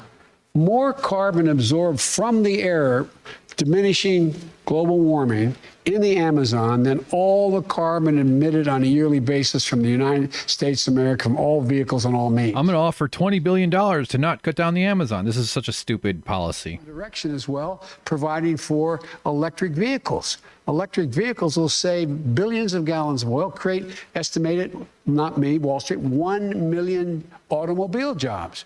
But we're lagging. We're not investing. We're not doing any of the research. Got to take another quick break. We'll be right back. So when he talks about the Amazon, whenever he gets into that part of his speech, he usually mentions that his proposal is to just give them $20 billion and then they'll stop cutting down the rainforest. Not exactly the kind of leadership we need to help manage the forests, especially the Amazon rainforest, which is aggressively being assaulted and attacked by the right-wing fascistic Bolsonaro government. Guy's basically like a much less charismatic Trump who has taken over the Brazilian political system. At least he's the president now. Had his former opponent, Lula, imprisoned, and he was in jail and prevented him from running against him. Even if they'd allowed him to run, he probably would have won. The guy was president of Brazil for a long time, followed by his vice president, Dilma Rousseff. They caught him on some bullshit corruption scheme regarding some apartment that he never had possession of. Even if there were some sort of small thing, Lula was then in jail for a couple of years or something like that. There's a lot more to the story, but the Amazon, part of the American foreign policy, though, especially from someone like Biden, is you're never going to get an acknowledgement that America's empire or its colonial past, which we now has evolved into global military dominance with over 700 bases throughout the world, in order to make sure that American companies have access to resources and cheap labor, and it offers negotiating leverage, and it's all about this global geopolitics. A Biden will never say anything like that. The closest we ever came to a leftist view on foreign policy would have been Bernie.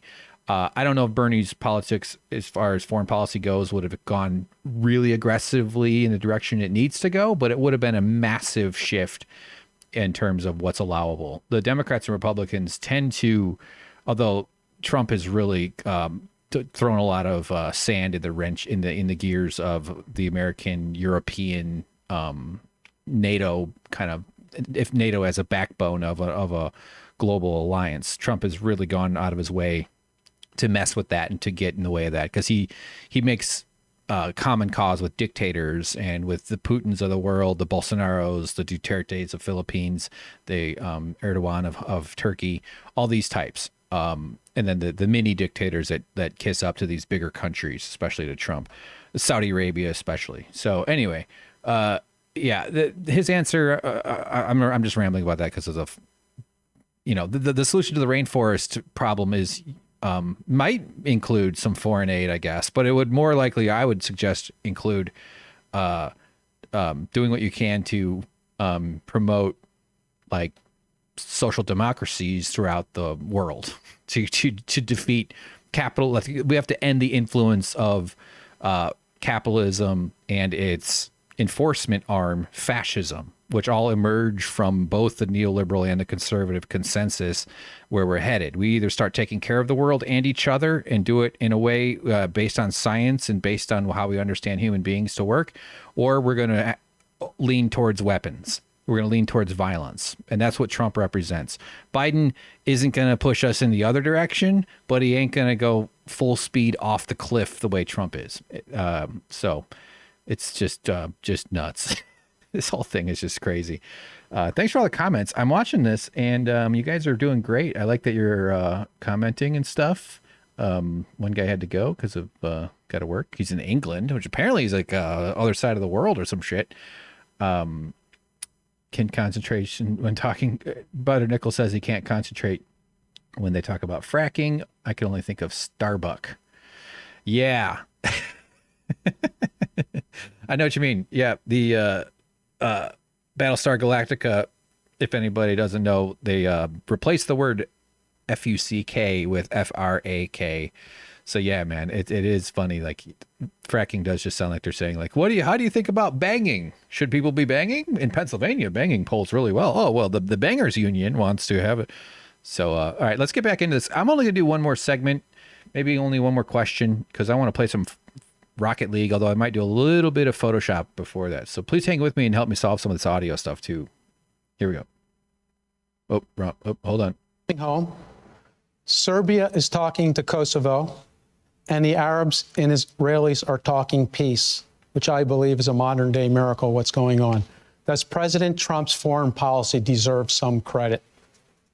A little, but not a whole lot. We find ourselves in a position where we're more isolated in the world than we've ever been. Our allies are our goat alone. America first has made America alone.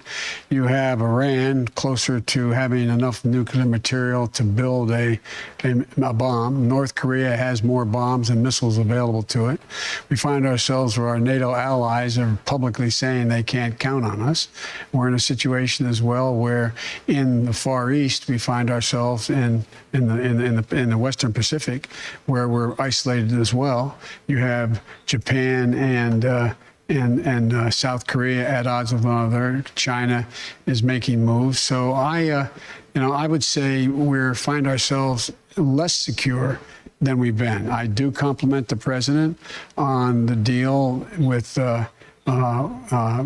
Israel recently, but if you take a look, we're not very well trusted around the world.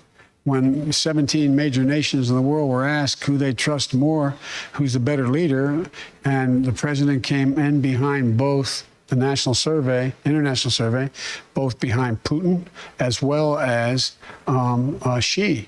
And look what Putin's doing. You have Americans, bounties on American military's heads in Afghanistan. They have more people there now, by the way, than when we left in Afghanistan. And we find ourselves in a situation where he's talked to Putin 6 times, hadn't said a word to him. And NATO is on the risk of beginning to crack because they doubt our concern whether we're there. You see what's happening in everything from Belarus to Poland to Hungary, and the rise of totalitarian regimes in the world, and as well as this president embraces all the thugs in the world. I mean, he's best friends with the leader of North Korea, sending love letters. He doesn't take on Putin in any way, and he is just he's learned the art of the steal from the art of the deal by Xi in China. So I would respectfully suggest, no, there is no plan, no coherent plan for foreign policy. You know, we've always ruled.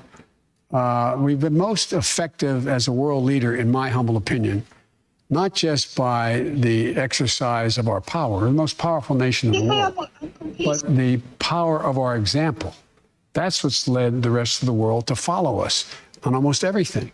He's pulled out of almost every international organization. He gets laughed at when he goes to the, literally, not figuratively, when he goes to the United Nations. I mean, it's just not, it's not about the president per se, it's about the nation and the lack of respect that's shown to us. I want to get one more question in this segment, and it comes from Mika Hack. She's from State College, Pennsylvania. This is your first presidential election that you're voting. Yes. Hi, Mika. How are you? I'm good, thank you. I'm the proud mom of 2 girls, 8 and 10. My youngest daughter is transgender. The Trump administration has attacked the rights of transgender people, banning them from military service, weakening non-discrimination protections, and even removing the word transgender from some government websites. How will you, as president, reverse this dangerous and discriminatory agenda and ensure that the lives and rights of LGBTQ people are protected under U.S. law? I will flat out just change the law, eliminate those executive orders, number one. You may recall, I'm the guy who said, I was raised by a man who, I remember I was being dropped off. My dad was a high school educated, well-read man who was a really decent guy, and I was being dropped off to get an application in the center of our. He crossed his arms. Once an old guy crosses his arms, it means you're settling in for at least an order of pancakes. The African American community, because there was a big swimming pool complex, and these 2 men, well dressed, leaned up and hugged one another and kissed one another. I'm getting out of the car at the light, and I turned to my dad. My dad looked at me and said, "Joey, it's simple. They love each other." The idea that an 8-year-old child or a 10-year-old child decides, you know, I decided I want to be transgender. That's what I think I'd like to be. It'll make my life a lot easier. There should be 0 discrimination. And what's happening is too many transgender women of color are being murdered. They're being murdered. I mean, I think it's up to now 17. Don't hold me to that number, but it's higher now. Yeah. And that's just this year. And so I promise you, there is no reason to suggest that there should be any right denied your daughter or daughters, whichever, if 1 or 2, one, your daughter, that your other daughter has a right to be and do. None, 0. And by the way, my son Bo passed away, was the Attorney General of the state of Delaware. He was the guy who got the first transgender law passed in the state of Delaware, and because of a young man who became a woman who worked for him in the Attorney General's office. Got one more segment coming up. Thank you. And I'm proud of it.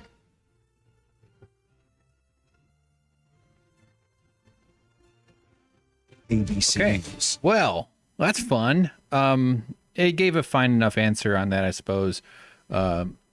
You know, it's good. I mean, Trump would have lied. Trump would have made up a bunch of nonsense. Biden's a bullshitter. Biden's a classic standard politician who makes stuff up. He's the kind of person who anybody who thrives in the current state of American politics is suspect. Anybody, even Bernie. I think Bernie's personal characteristics probably stand out a little bit from the crowd. If you were to have one of those quadrant charts or something, but you got to have a certain amount of sociopathy in order to be able to repeat the same thing over and over again, to kiss all these powerful people's asses, to be able to tolerate all the crazy egos that are at the center, not just of the politics, but also the consultants behind the scenes, the media characters and personalities throughout it all. It's big money coming at you from all directions, big corporate money, big lobbyist money all over the place. So sociopathy is kind of is a necessary nutrient for operating any kind of government. Probably, I bet you this would be mostly true throughout history. Although there are capable governments, it doesn't require that it's always this bad, like New Zealand, for instance. So anyway, the difference between these two is enormous. Trump is just such a bloviating fountain of nonsense. The tonal shift was really distinct, especially at that first switch when we switched over to Biden. So, I mean, it's not like it's a persuasive case for Biden, but Trump is a very persuasive case against Trump. If you, it's so stymieing that people can see him and think, yeah, that guy should have nuclear weapons. Yeah, I want that guy to have enormous influence over the lives of millions and millions, hundreds of millions, literally billions of people, because the United States is such an influential country. So anyway, I had highlighted this earlier, this website here. You pay taxes, these corporations didn't. This is from ProPublica, or no, the Center for Public Integrity. Sorry, I thought I had that. I'm just going to go straight to this part. This is the, let's see how it looks like when I expand it a little bit. Get bigger. Is that changing how it looks? These are all the companies and what they paid in taxes in, what year are we talking about here? 2018. Okay. Paid no federal income in 2018 on billions and billions of U.S. income. They got money back. This is in the millions. This is not $129. That's $000, $000. That's $129 million they received in return. They were paid. Delta Airlines got $187 million. General Motors, they got $104 million. John Deere manufacturing farm implements and big machines, $268 million. That's a global company. I mean, they ship all over the world.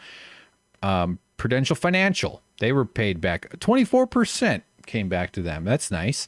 So do you guys get this kind of return on your billions and billions of money that you send into the government that you make in your life? Probably not. You're probably not getting the Performance Food Group. $9 million back. That's insane. That's just so crazy. Great. Yeah, well, there you go. Those are the town halls. I'm a little town halled out. I'm a little politicsed out. I could ramble. We could get into Premiere. I have a bunch of videos ready to go, but I'm not feeling up for that right now. But we are let's put on a little chat music. It's probably I don't know what song this is. It's probably gonna sound terrible. Actually, you know what? My sound is all fucked up tonight. So here's, we're going to do just a quick touch base. I wanted to see how this works. Remember this meme? Ugh, look at that face. That's not the highest definition meme right there. But this, I was just looking for Melania screaming about how much she hates Christmas decorations. This is after, she's reacting to White House federal employee Ivanka Trump walking by her. She just immediately goes into this like crazy reboot phase or face, whatever the hell's going on there. All right, so let's play a little audio. This is fun. Here's Melania screaming about how much she can't handle having to do her job. And this is not on the pamphlet for Slovenian supermodels and nude models when they're selecting their, being chosen by their billionaire for a future as being a diaper wiper. What's happened? What's gone before? Oh wait! Oh, God damn it! I got the sound. Where's the sound? This is so frustrating. I know what I did now, but I don't think I can fix it midstream. Expel them and embolden them. I know. So, but what I will do, hopefully I'll go back to being a professor at the University of Pennsylvania and making the case that I've been made at the Military Institute at the University of Delaware. Sorry, I fucked that up. I screwed that up. On the same issue. Biden talking. Okay, Jesus, I'm sorry. My earpiece wasn't working. I got to get a new part for my speaker setup. So hold on, here we go. I just love the Christmas. I want to hear the Christmas one, and I want to hear the one where there's another one in a little while. No, it's where I am. I'm working like a my ass. I know. Christmas stuff that, who gives a about Christmas stuff? And I love. Who gives a fuck about Christmas stuff? Who gives a fucking shit about Arbor Day? Arbor Day, Arbor Day, Arbor Day. That's so funny. I love it. Let's go back. that, who gives a about Christmas stuff and decoration? Decoration. Could you imagine? I know this is all you could spend your whole life just doing could you imagines, but if there was audio of Michelle Obama yelling, I don't know if this is called yelling, but she's whining and complaining to a friend and being recorded without knowing it, but boo-hoo. Could you imagine if Michelle Obama was screaming, or it was saying, or, sorry, not screaming, was expressing her disdain for Christmas decoration? Now, I actually think that Melania is right. Like, it's probably annoying to have to do this bullshit that they force first ladies to do. Bill Clinton wasn't going to be like, hey, I'm just getting real tired of putting up all these Christmas decorations as the first husband. I'm the first man, first former president. I'll get all the blowjobs I want in the Lincoln bedroom. Hillary's down in the Oval Office. Okay, I do better Bill Clinton than that. That wasn't very good. Who gives a fuck about all these Christmas decorations? So what's the next one? There's another one. Yeah, where she talks about how these kids. This is this is so much worse. I was trying to get the kid reunited with the mom. I didn't have a chance. Needs to go through the process and through the law. But here's my thing. Hear what you just said. But instead of that, if your messaging, you were so. All right, that's the wrong part. And I said that I'm working on Christmas, planning for the Christmas. And they said, oh, what about the children that they were separated? Give me a break. What about the children who were separated? Video James. Yeah, I know. Thank you, James, for saying not a bad Clinton. It's not terrible. And see, I shouldn't do that. My impressions can be like quite spot on, or I can kind of capture the essence, or they're flagrant misfires that should never be uttered into a microphone. The children. All right, you want to hear children one more time? Here we go. Christmas, planning for the Christmas. And they said, oh, what about the children that they were separated? Give me a break. What about the children? The Christmas. Yeah, that's just all right, real quick. Okay, you know what? While I'm searching for it, one more Melania thing that I can find on Twitter really quickly. Melania statue. Oh man. I believe this was, yeah, here we go. Okay. This is it. CBS tweeted this. So I'm pretty sure it's a thing. This is hilarious. This is going to be fun. You're going to like this. You ready? So they're, oh, fuck. God damn it. I pressed spacebar. That just shot it. So they're unveiling a new, I don't know if it's, what does it say? Does it say what's made? A wooden version of the memorial was burned in July. All right. This is bronze. All right. So they're fighting back. They don't want anybody to burn this one. If they do, it'll just be a burnt bronze look. Oh, fuck, which is probably exactly how they describe her husband's color. I hit spacebar. That's play in Premiere, so that's how I play, and YouTube, too. This is good. Get ready. Yes! Look at this thing. Oh, man. There, look at the guy climbs up. Just be respectful. Look at that. That's the Melania statue. I'd say captures it perfectly. Just a permanent horror. Just like if a black hole were a person, it's the only way you could survive being married to Donald Trump. Yeah, what is it like for her every night listening to him moaning down the hallway as he's screeching into the phone at Rudy Giuliani on speakerphone? These fucking animals, these rotten people. Yeah. All right, good. That's Melania stuff. That's Trump shit. Let's go Shrimpy's full screen, and then I'm gonna fire up. Actually, no, we'll just go straight into Adobe. But let me do a little Adobe fun music. Actually, sorry. Okay. I shouldn't be sharing my inner dialogue so much. We'll be right back. It's gone. Shrimp. Actually, no. I want We will be right back. I'm going to keep talking though while I bring up Adobe. Those shrimp just devoured that thing, man. They really went to town on that. They're all getting much bigger. I'm going to transfer a few to the other aquarium now. Now that we've got a ton of babies, got a whole nice little crop.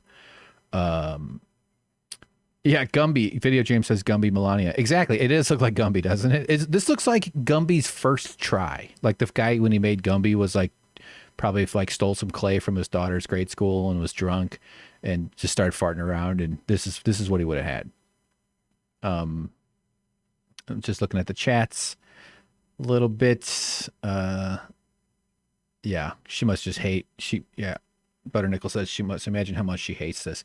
I know. I don't feel sorry for her. She was a birther. She was going around in the media, attacking Obama before Trump ran for president. And because that was one of his more prominent political dalliances. He explored running for president, I think twice before, like loudly.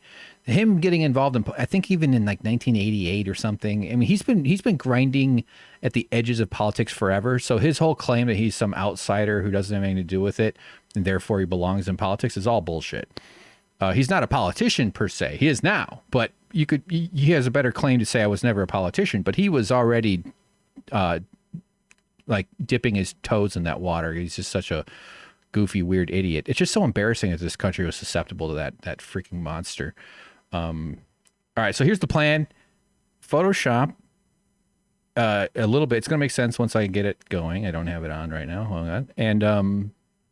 And then we're gonna do a little Rocket League, and then I'm gonna call it quits because I'm hungry and I want to go get some food.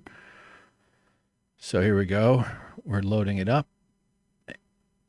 And Video James says she also took citizenship from someone else deserving of a genius visa. Yeah, she got in America on a Feinstein visa, which you're supposed to have like really like high credentials to get. I know that she did a photo shoot. I just read about this a little bit earlier. I can't remember. Holding a manatee or something. It was like hugging a fake whale. It was something weird like that. But there's also some sneaky business surrounding her working as a model in America. Trump was involved in this modeling agency where they would like put women in, young models from all over the world, and living in some sort of like home with other models, like a group house kind of thing. And for the modeling industry. So, I mean, these guys are taking advantage of women in all sorts of ways. And there's all kinds of things you never hear about. All right. So here is Photoshop. Let's, let me give me a chance to resize a little bit for the window so I can see it correctly. Okay. So what I'm doing is I'm going to convert this artwork, which is really old. I have not, hang on, let me, I don't really need this whole corner. I could get rid of these two, but I'm not going to fart with it right now. That's the quick mask. So I drew this like 4 or 5 years ago or something. And I was just kind of screwing around with stuff and, wound up creating this. In fact, I'm going to show you all, drawing it. Let me see. Let me make sure I have it. Hold on. I did this earlier. Now I have no idea where it is. Video player. Just hang with me for a sec. Oh, damn it. Oh, okay. I think this is it. Hold on. Oh yeah, here we go. Okay. Here's the pumpkin being drawn. Just hang on. I gotta move it above the chat window. I'm working on sorting all this stuff out so I don't spend so much time fumbling around, but I am learning it all. Let's hope this works. No, it did not work. Wait a sec. Full screen. I gotta. Where did it go? It's playing. Come on. What am I? Why is it not video? Oh, I see. Okay, here, this should work. Okay, there's drawing the pumpkin. I screen recorded it. And so this is the early creation. I just happened to find this. I think I put this on my Instagram like 4 or 5 years ago. Drawing the teeth, making the mouth. So it's all kind of like one sloppy layer. It's not all one layer as you'll see in the Photoshop, luckily, but it isn't set up as a puppet. Since I drew this, I learned a lot more about making them so that you can animate them in Character Animator. And this is not that. This is me like being able to like keep the pupils on separate layers and move that around. So I'm tempted to go in here and like change all the different art and really fart around a ton, but I don't really feel like that's good. But I have made a couple things with this. I don't know if the audio is going to work. Well, I'll make it work. So here's one of them. I never thought in a Republican debate we would be talking about impeaching a Republican two-term president who is extraordinarily popular for good reason amongst Republicans. I thought that was a little weird. I thought it was a little strange that a front-running candidate would attack the President of the United States who did keep us safe. While he was building a reality TV show, I'm sure it was a fantastic one. I've never seen it. I'm sure it was great. George more often than we have. I'm proud of him, and I know you are as well. The idea was to just sort of add the pumpkin to different shots like this. One of the reasons why include it into different things like that. I have no idea if you guys can hear this or not, so let's just do one other one now. Look, here's another one. We have expanded the Republican Party. When you look at what's happened in South Carolina and you see the kind of numbers that we got in terms of extra people coming in, you guys hearing they came the from sound? the Democratic Party or the Democrat Party, and they're Democrats and they're longtime Democrats and they were never going to switch, and they all switched, and they were independents. And we've actually expanded the party. Look at the number of votes we had in that area as an example. 4 years ago, they had 390,000 or so votes. We doubled it. We were almost 8. Okay, that's plenty. You get the idea. The other thing I want to do is to do his buddy, Candy Corn. I actually really like Candy Corn. I think Candy Corn has an interesting look to him, or her. Let me turn on a background here so that it's a little easier to see. Oops. I'm trying to do it quickly, and I'm pressing all the wrong buttons. Hold on. Shift F5. There we go. There's Candy Corn. Very good. So basically what I'm going to do is, and I actually am just deciding right now that we're going to try to play Rocket League. I'm going to pick this up tomorrow, probably Friday. What is today? Thursday, right? What year is it? What day, what week, what epoch? So I'll probably pick this up next time and we'll like work on this, and I'll just do a stream about that next time. How's that sound? Oh, you did hear video sound. Okay, great. Thank you, James. So something is goofy. All right, so here's what I'm asking. I got 5 viewers. Thanks for watching, everybody who's tuned in. We've been doing some coverage, and we're talking politics and whatever else comes up in the chat we could talk about. But I'm wrapping up for today's stream. But I want to do some Rocket League. Let me just make sure that it is currently running. Game capture. I think I have to switch to it to make it work. Uh-oh. Oh no, it says cooked. Whoa, now my mouse is leaving trails. Oh boy, something's fucked up with my computer. Shit, this is bad. I can't even, like, I'm in the alt tab selection window and I can't even close. Okay, we're restarting Rocket League. This is exciting. There it goes. Waiting for Steam. Come on. If this doesn't work, I'm just gonna call it a day. Let me try a little music. Uh-oh. All right, hang on. Transitioning. Waiting for Rocket League to get picked up by the streaming software. There it goes. So what I need is, you want me to do around, sorry, I'm moving from desktop to laptop, so I can't Butter Nickels, I'm moving from desktop to laptop so I can barbecue, but my internet is lagging. Oh, that's okay. That's awesome. I can barbecue. I think you meant can, but I still don't know what that means. Well, are you making food? What are you barbecuing? Or I asked a totally irrelevant question. I just want to know if you guys can hear Rocket League in the stream. I just want to see if that's working or not. I'm turning up desktop audio. Let's see if it picks it up. You might not hear it till I'm in a game, so I'm just gonna get going into one, and we're gonna. You might. I don't see. Oh, you know what I did? I turned it off in Windows. This is a bitch, man. Handling all this audio stuff. Okay, turning up the volume on Rocket League and the volume mixer. You probably can hear. I don't know if you can hear that. I suspect not. Although actually, you probably can hear it if I turn it up slightly in the. All right, I bet you're hearing that. I'm hoping you're hearing it. I'm hearing it in mine. All right, this is Hoops. Rocket League is actually a soccer primarily game, and I am bad at that because I mostly only play hoops.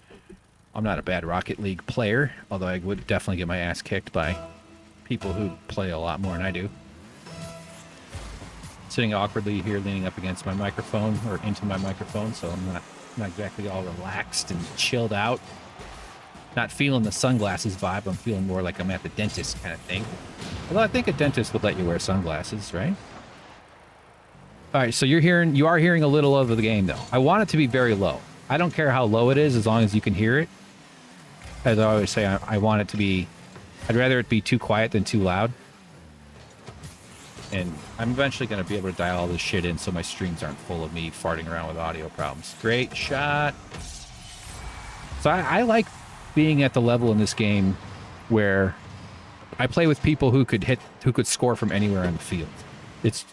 Do they call this a field? How many blades of grass does it take to make a field? There's a question for you. Let's see.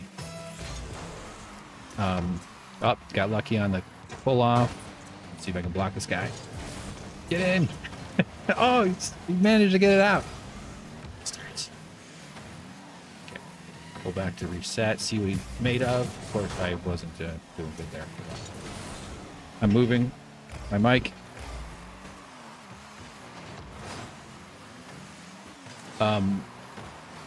I forgot. I had something queued up in my brain and I'm going to ramble about. I just lost it. Talking while playing is not that easy. Meaning, actually, it's easy. It just means the quality of your play goes down. You can tell when I need to really focus. I mean, I should probably not talk much at all. Although sometimes I think talking probably helps me focus too in a way where I can kind of like zone out. Because like a lot of sports, golf, lacrosse, checkers, darts. Those are the only sports. Like all of those, it's a mental thing. And you really can overthink. See my jump. I was going to try to go for the block when I got up in the air, but then I realized it wasn't going to work. And so I just crashed into the rim in an embarrassing way. But it certainly is a game of, all right, how's your mind? Like that shot right there, what neuron needed to fire in my head that would have made that go in? Just a little bit more focus, a little bit more relaxation, not talking, not screaming, not trying to be funny, not thinking about all the goddamn shit I got to do in my life to get my shit together. All that stuff. All those cloudy little bits of mental RAM that gets used up. That's what meditation's good for. Helping you just sort of like manage yeah, that's a good way to, it helps you manage your RAM in your brain. Not to say that makes it perfect, and it doesn't. It just means you're a little bit more capable of clearing your RAM when you need to. And let's see, that was just a dumb. There's actually a faster way to turn around that I'm really bad at. I tend to screw that up. Oh, fucking corner. That's a nice shot. So the mix sounds pretty good there, Video James? Game versus my voice? I didn't put on any music. Have to I think I need to restart the stream to fix it the way I'm pretty sure. So we've got 5 viewers. We got the oh. Can you guys hear that horn honking outside? Is that getting picked up? James says, "Yeah, okay, you can hear me, but you're answering a previous question. Can you hear the horn honking?"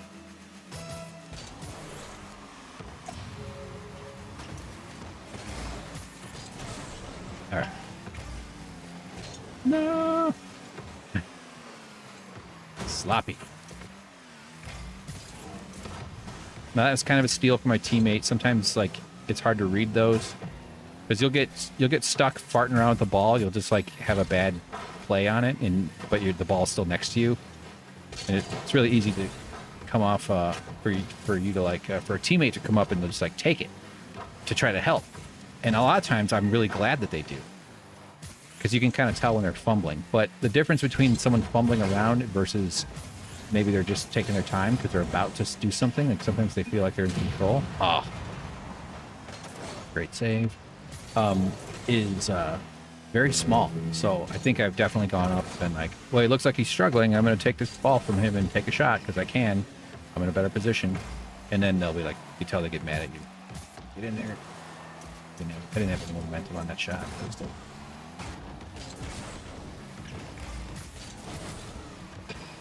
Oh yeah, I guess the wrong person to ask if they can hear the horn is the guy who lives downstairs. The people under the stairs. They're okay, whatever. It's a roommate situation is what's going on. Not a captive team of freaky monster people that live under the stairs. Although, frankly, I think that's time for a comeback. What were we saying? Oh yeah, Starbucks. Someone brought up, was that you, Butter Nichols, if you're still watching? Battlestar Galactica. Ooh, you see that move? That was cool. I'm getting better at the wall. That's my progression lately. Is wall maneuvers. GG. Good game. Yeah, that was the shit. I didn't do well at all. It's the stream's fault. Okay. I see desktop audio. That's the part of the audio mixer that I see on OBS. And are you hearing anything other than Rocket League, anybody? Oh, search for the game. So, all right, we're going to do 2 or 3 more hoops games. Then I think I'll do a few of the regular soccer. And y'all can get a feel for how bad I am at that. I'm not bad. I have decent mechanics. I just don't play it enough to be. I feel very low confident about my like am I fitting into the strategy well? Because you have to play with a team and you have to kind of like flow. I try to just flow with whoever I'm with, and because this, what am I gonna do? Like, demand like military precision. All right. Okay. Let's see if I can actually play well here instead of talking so much.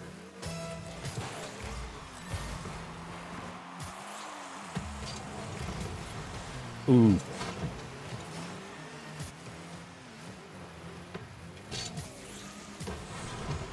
Those are tough to catch the corner. Stupid.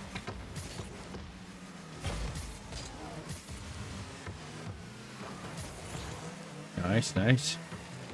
Good. Oops. They might block that. That's a lot of time.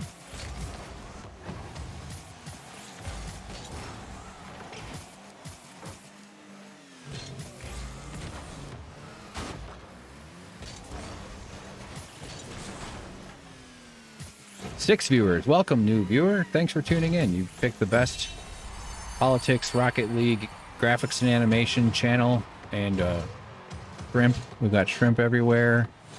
It's an invasion of the shrimps. They have invaded our souls. Legally. Nice. Always good to answer a goal. with another goal. Wait, no, wait. We didn't really answer. Well, I guess it is an answer. I don't know.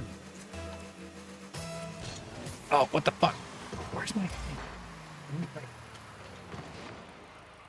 My dongle has to be right by my other dongle, you know what I mean? Right in my lap. Oh shit, I'm blue. Fuck, I'm trying to... I forgot which team I was.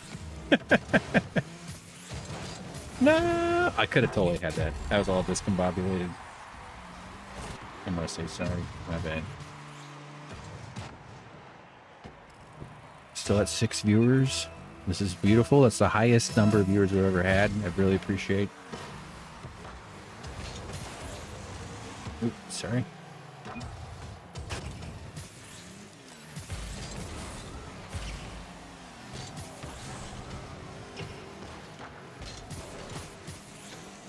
Ah, I could have gotten that. Sometimes you pinch those just right, and they you'll get those in. No. Sorry, pal. As we like to say, not today.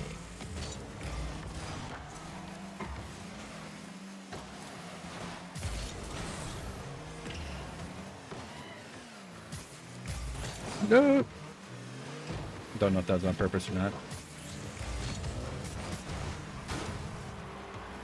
Little poke. Boom. Nice pass. Sorry about the sloppy play. 4 viewers. Well, I knew it. I knew I shouldn't have talked about my dongle.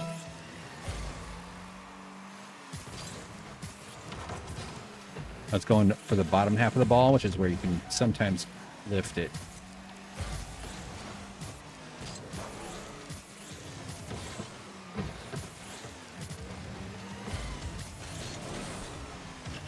Oh yeah, I gotta change the information on the stream.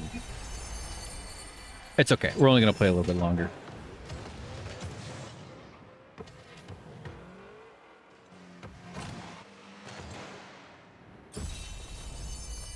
Video James says, nice save. Thanks, Video James.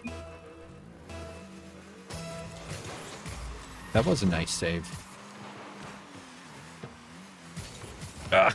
At least I touched it. Although you can easily think you're doing something good, and then you're just making it easier for them to score.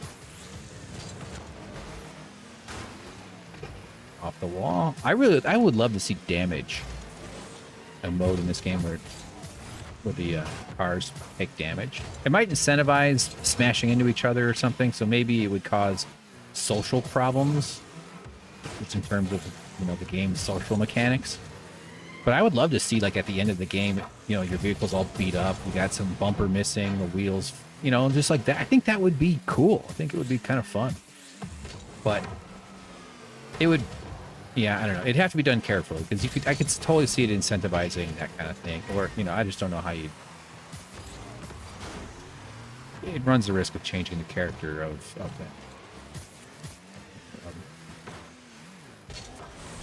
Not sure what the hell I was doing there, but I was doing something.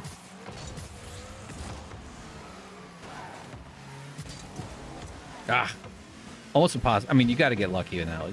What I was hoping would happen is I would pinch it and it would go straight up off the ceiling, because that can happen. But usually you're just gonna. I guess the best outcome is in, but there is a chance sometimes of it, like lofting up for your pass for your teammate to take a shot.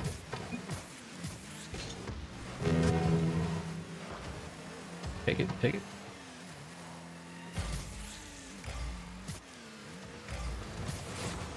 Nice try. Just kidding, it wasn't so nice. Ah, I might have picked that out. No. Oops. Get in. This little short game is fun. But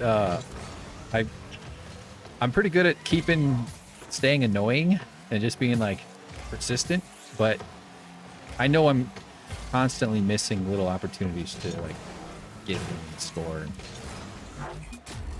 Unlike there, we got it in, we scored. We're already up by. Well, I mean, yeah, this game is me and Lamb Chop. Put them down. And another. Did I do that on purpose? Pretty sure I didn't. Maybe but I think I do kind of try. Like, you can control the nose a little bit, but you have to be watching the other person. Here we go off the wall. Let's go up and go for a slam. Oh, see, not an excellent clear onto the rim like I did. Fun. GG. First place. Nice. All right, 2 more hoops, and then we'll do 2 or 3 of the other one. 4 viewers. I love seeing that. I've been on here with 1 viewer, with 0, with 2. Never 3. Never 3. The devil's number. 3 times 3, 9. 9 times 3, 27. 27 times 3,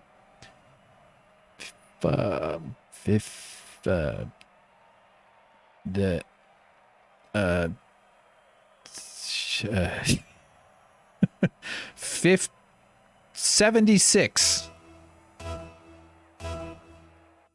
When is the laptop I left outside? Oh, Butternickles is clarifying. All right. Right on. Right on, brother. Right on, brother, sister.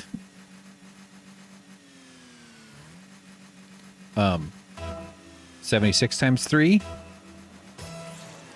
Fuck. Soft off the top. Nope. 75 times 3 would be 225 plus 3. So 228. Ooh, nice. Nice little touch there, Milk Dud. It took my boost. Yammering. Oh, man, that was actually... Oh, and he blocked it out. Not so good. Here we go. Ah. I made the mistake of assuming that the person would miss out of optimism. Or hope. Oh, man. My bad. Close one. Oh, no. Now we're at 3 viewers. My goal is to get to the point where I don't notice that. Where I just, like... I'm stressing about every viewer. I want to say the right thing. I want to do the right... I want to be entertaining. I want to be interesting. That was an incredibly nice shot. Whoops. Look at this. Yeah. I mean, it was a good shot. It's always fun to come out of the net like that.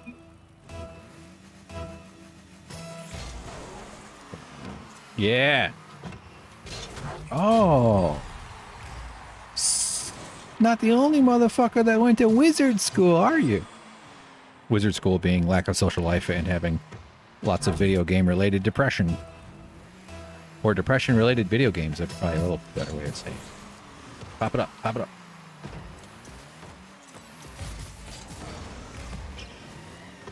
There it is. Oh, fuck. That was last second. My bad. Whoa. See how he got it right in front of the net? I mean, that was a... You're always... You want to score, but you also want to position it for your teammate.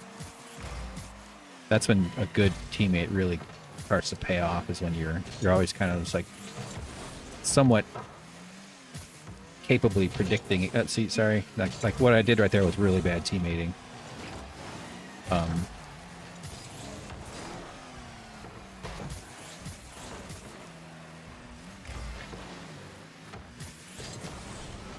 was hoping to catch it. I mean, that was a decent shot, but... Whoa! See, that's a pinch.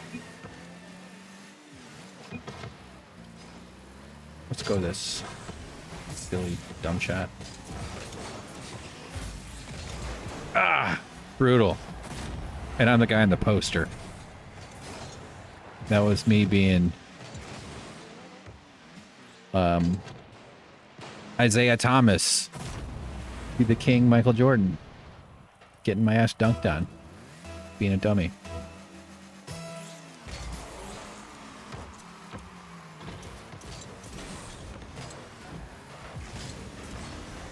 I mean, yeah. No boost, nothing you can really do other than like perfect positioning. Still no boost, but I gotta try.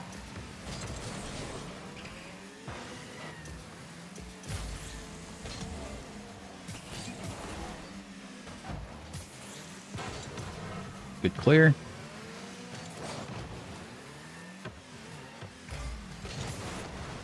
Fuck. Here comes a forfeit offer.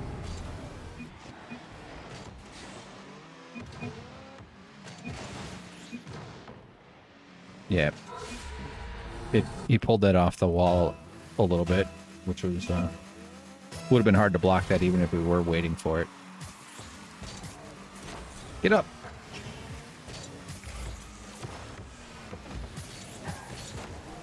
I'm just trying to not let him clear it, which didn't work. Oh my god. Oh. Ugh. Here's the forfeit.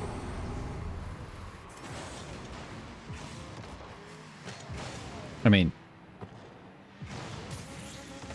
koala paper was in the right spot.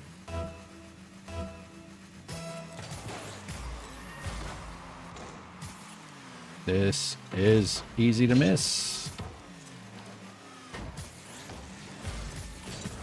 Or block. Come on. Motherfucker. I had a shot, he blocked it, then he comes up and scores in a very... See like how he kept it low? That gives me a lot less time to react. I lofted mine up in the air, floated it like a dad trying to get a awkward kid to play t-ball. That's too high, it's gonna go off the front. Oh, almost. No! I said get in there. We're still down by 4. Well, maybe that was a momentum shifter that we needed to bring our spirits up. Frankly, I could use a nice high five from the audience. Not this Twitch audience, the gaming audience. This stadium full of eggs. I think there's some good animation potential using these Rocket League environments. I know there's a lot of Rocket League shit out there. They're like heavily into Rocket League culture. But I'm more into like, I just want to use the spaces as like cityscapes and indoor arenas, and well, there's all sorts of little stuff just uses backgrounds. Nope, that was bad. Once the ball's on its way down, you have a harder chance of catching it.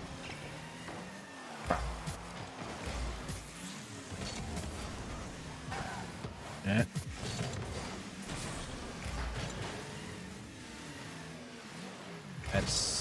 These guys are pretty good.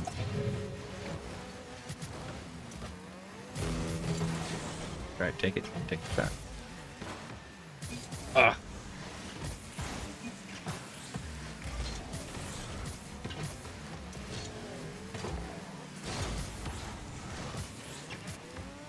I might have had a shot there, but he saw an opportunity.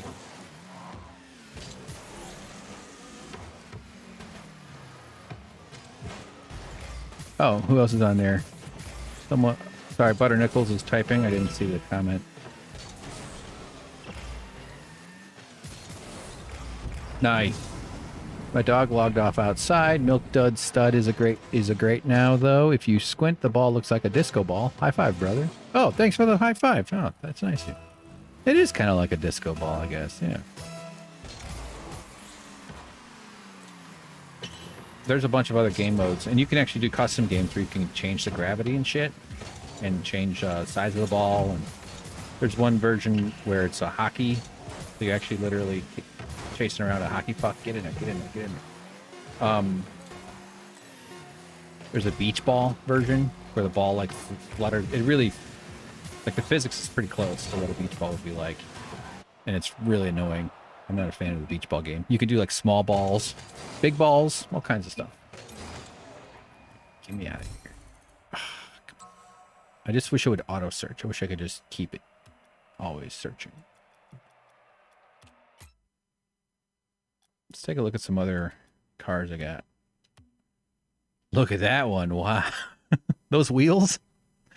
Got a nice story about these wheels. So I was on my way to the bus stop when I was approached by a wheel broker. But no, I had to earn those wheels. You can trade in items, and eventually you get really better, rare stuff.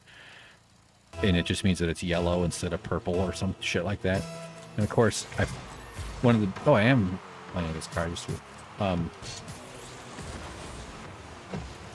I knew I didn't have that one there. Ah, fucking, he got all the way in. Damn it. Okay. Anyway, these wheels are like one of the rarest, not in the game, but like of the stuff in my collection of items I've gathered. They're all the way black, which makes them cool, I guess. And there's a whole, oh no. No. All right, maybe I shouldn't be talking and being distracted. Okay. Move the mic around.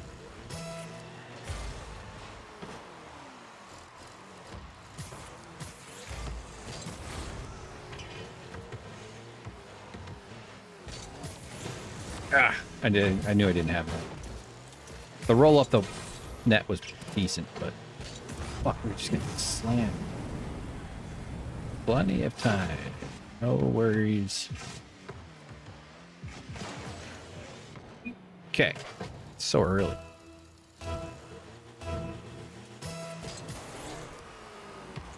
Nice. Oh, and he still makes the block.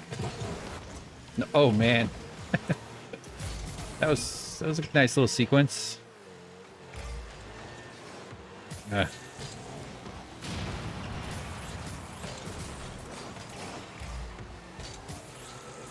No, I was hoping for a hard one off the wall. Bastard.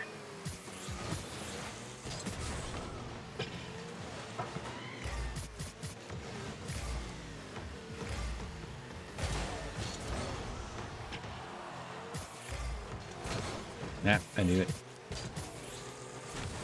No! Ah, shit, that was a shot. Oh, good clear. I was going for a ceiling bump off of that.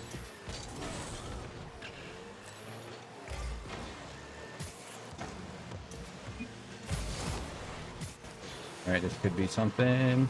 I'm gonna roll up, I'm gonna get exploded.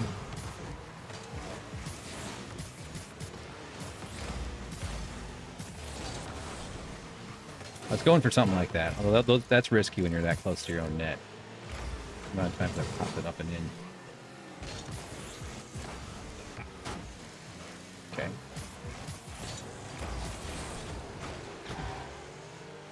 Nice block.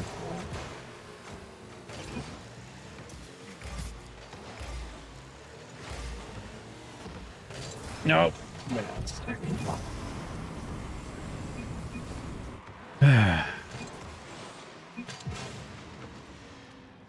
Oh, is there supposed to be people operating the cars, or are they sentient? And Video James was thinking the same thing. Because if people are in there, they have stronger stomachs than me. It might be both. Oh yeah, you'd be motion sick. I've actually thought about doing animations because whatever it's called, you can save every match and then review it, and it gives you very good camera controls. And you can lock it down hard on a car, so you can actually, like, if I wanted to, I could place a character on top of one of the cars and animate it. I've made some like Rocket League commercially things for Twitch that are comparable, I guess. I mean, not really. Oh, it's brutal, just horrible. Oh yeah, are they sentient or not? That's actually, I think that's a thing in the Rocket League world. I check the Rocket League Reddit every once in a while. You know, I'll go through a little period where I check it like once every few weeks, here and there. There it is. All right, one more hoop, so I don't want to lose on a 5-0 forfeit with 2 minutes to go. We got our asses kicked. It's really bad. But I'm trying to remember. Someone made a post about that question of like, what are the Rocket League? What is it? Like, what is the universe? So people are grappling with the exact same question that you find folks are asking in the chat. Who are they? What are the machines? Is this Earth? Is this another planet? Is this what, you know, and what was it? I don't remember. There was some update they had, and then the person was making it, like a Reddit-y kind of case, where it's like, well, then if this is the case, then it must mean that there's these sorts of things, and so this condition is met, therefore we know this much. And they were, kidding around, but I don't know what the answer is. I could totally see them doing like a Cars. Oh, I don't have the chat on the window. Sorry. Did not realize that. Oh, fuck. Game's already started. All right, next one, I'll put the chat back up. But I could see them doing like a Disney universe or like a Cars thing, or maybe this is like an alien planet, and this is they've decided they've somehow become peaceful by settling all their scores via competitive car soccer. Which, hey, why the hell not? Why the hell do we have to kill young men and women in order to make sure that our companies, which are all global anyway, can access resources and cheap labor over some other country's interests? Young men and young women throughout history have to go sacrifice their life. I'm way too distracted. No. Good.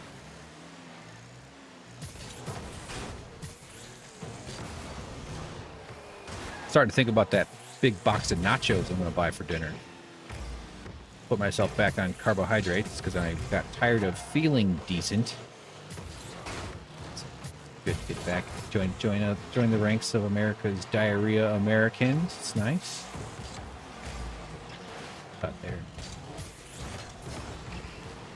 Get it? Those are that close is tough to pop it up. You don't have the physics on it.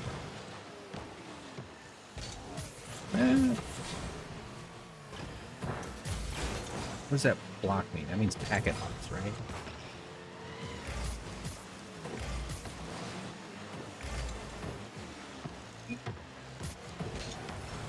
Get in. Mess up.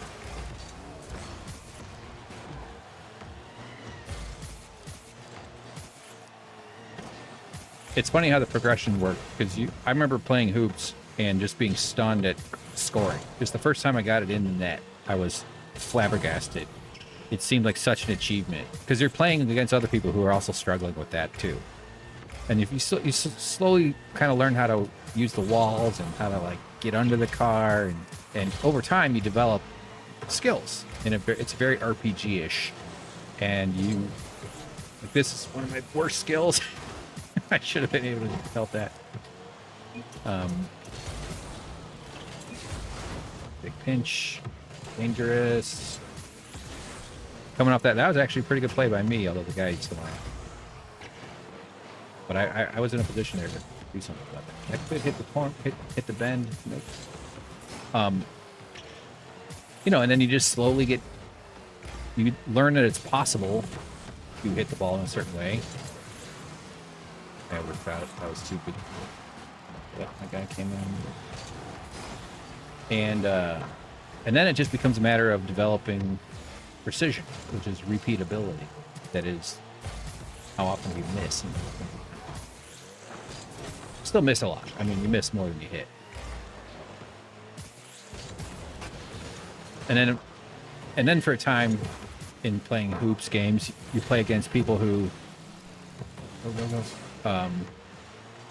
can kind of score, but nobody can really defend. Like, if you're going to get it in the net, if it's above the net and on its way in, it's going to go in. And as you climb up through the ranks a little bit more, you start to play against people that can block the ball when it's coming in the net. And I'm one of those. Although I'm not good with that. But I can defend the net okay. I screw it up a lot, but I still am okay at it. And but I definitely don't assume a goal is going in. I mean, every situation's a little bit different, but I'm at the level of playing against people where until I see the thing go up in the air, the explosion, whatever they call that, I should have no illusions that something is in. That's the kind of stuff I'm looking for. Good. See, like right there, I just removed myself from the equation.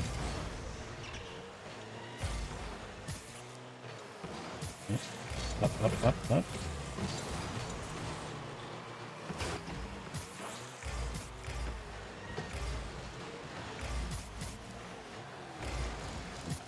Nice. See how he did a little turn? Good shot. Okay, so after this one, we're going to do the car one. Butternickel says it's relaxing to watch the dynamics of the ball. Oh, you mean like the way it spins and everything? Good. I was hoping it'd be relaxing. I kind of want this. I'm not looking to really reach. Ooh, look at that screw up. Oh, that was so close. Oh, I don't have any boost. Get in there. Oh, motherfucker. Dare you. I'm hoping to reach people. Like, I'm not. My thought with playing Rocket League and other games is not so much to like get gamers and get people. I'm sure I think anybody wants to watch, but I'm not like aiming at. I knew that's gonna hit the ceiling. I knew it was coming in. Damn it. My bad.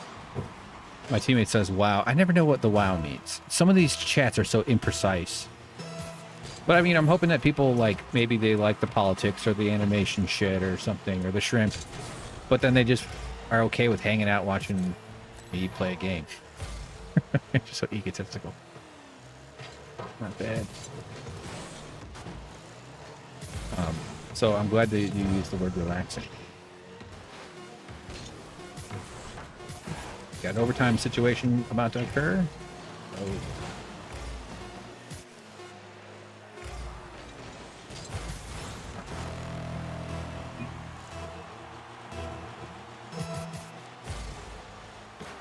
Oh, that was good. No. Okay, good. If it hits the top corner where it's curved, I think the word for that is a waterfall. That's what I've heard it described. Then it'll go straight down and right into the net. There's almost no way to block it. Just keeping it in play.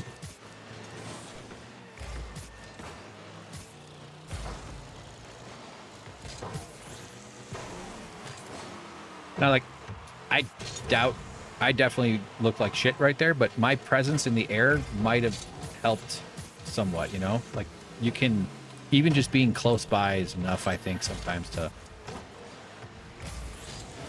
but you're still doing something in terms of, like, making the guy hurry or something.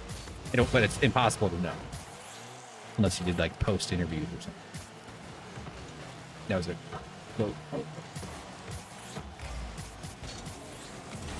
Not sure what I was doing with that one. Take the shot. See how they didn't know what to do because of my screw up? Nobody knew. That's because you shouldn't assume they're going to miss.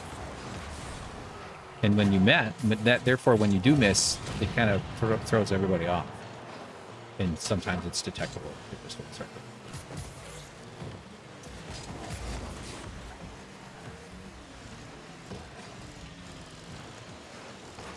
I'm doing that on purpose.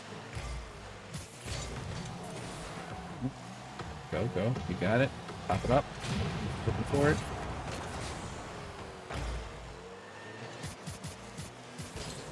Sometimes you can get those up in the air enough. Ooh. That could be dangerous, that they have a play. Teammate did the right thing. Damn it.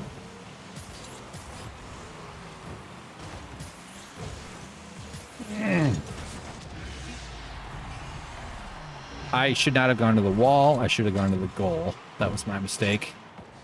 I should have moved myself as fast to the goal as I could. GG. Well played. All right. Let's get a soccer going. Play. Casual. We'll just do 2 of these. This is just a training thing. Hold on. Let me see what y'all are saying. I feel like being good at this, Video James says, I feel like being good at this would line up with being a good pool player, knock the white ball off the table every shot, and I can't play this. You could get good at Rocket League. I know you're coordinated. But yeah, it is kind of like pool. You are doing a lot of like ball calculations where it's going next. with obviously a lot more different details. Butter Nickel says this is helping with my Trump rage. Yeah, that's kind of partially how I'm thinking of it. Just like a cool off. Just a way of just sort of, you know, kicking back, relaxing, you know, nod your head like you're listening to some cool music at a party and you want people to think that you're with it. I'm not sure what I was doing there. Video James says the alcohol is doing that for me too. After work coping strategy. Oh man. Oh man. I'm orange, right? I have to remind myself. Oh. That's, at least I kept it. Great pass. Nice shot. I lost track of the chat here. The car went through the hoop. Yes, it did. Splash. Okay.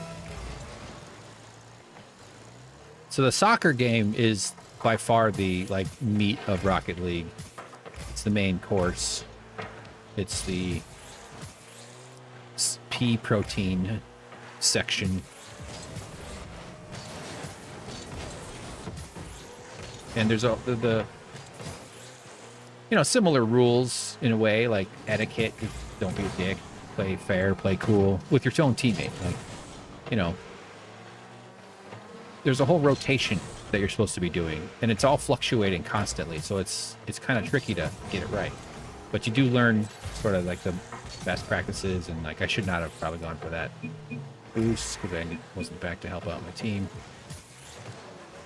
And there's obviously a lot of mistakes because you don't have a perfectly well-oiled machine all the time. Or you're not always reading your teammate exactly the way.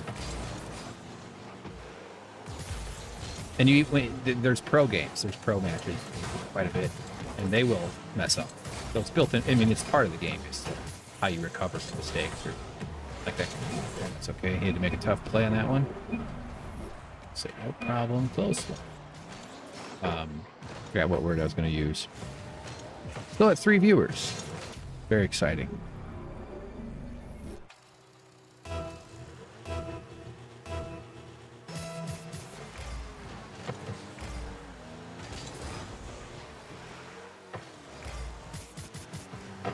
Uh-oh. Oof, see? That was good.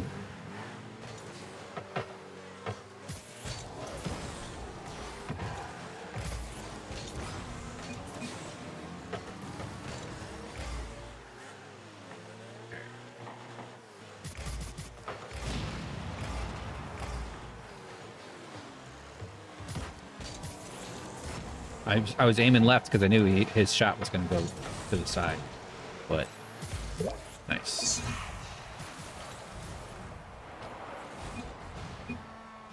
Oh, fat shrimp. Is there a fat one, huh?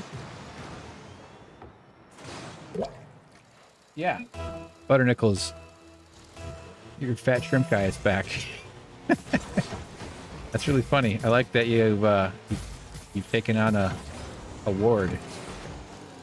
Nobody uses the word ward anymore. A young boy who you're mentoring, and somehow they're in your charge. I don't know if that's like a male boy relationship that they still do. I know in Leave It to Beaver, the Ward Cleaver, the dad's name is Ward. No, Batman. Batman describes the old Batman with Adam West, where he describes Robin as his ward. Like if some kid was like, "I'm your ward," I'd be like, "I'm calling the police. Where are your parents?"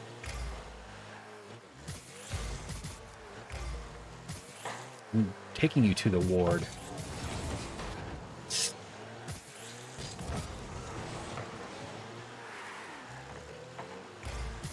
All right, so starting tomorrow, I am going to lose weight and work out and get in shape. But tonight, I'm going to eat a fucking puddle of nachos, and I'm going to put it in my diarrhea factory, and it is coming out the other end. Beautiful. You know it. Everybody knows it. Nobody ever heard of such a thing. Nobody ever heard of diarrhea. Come on, get in there.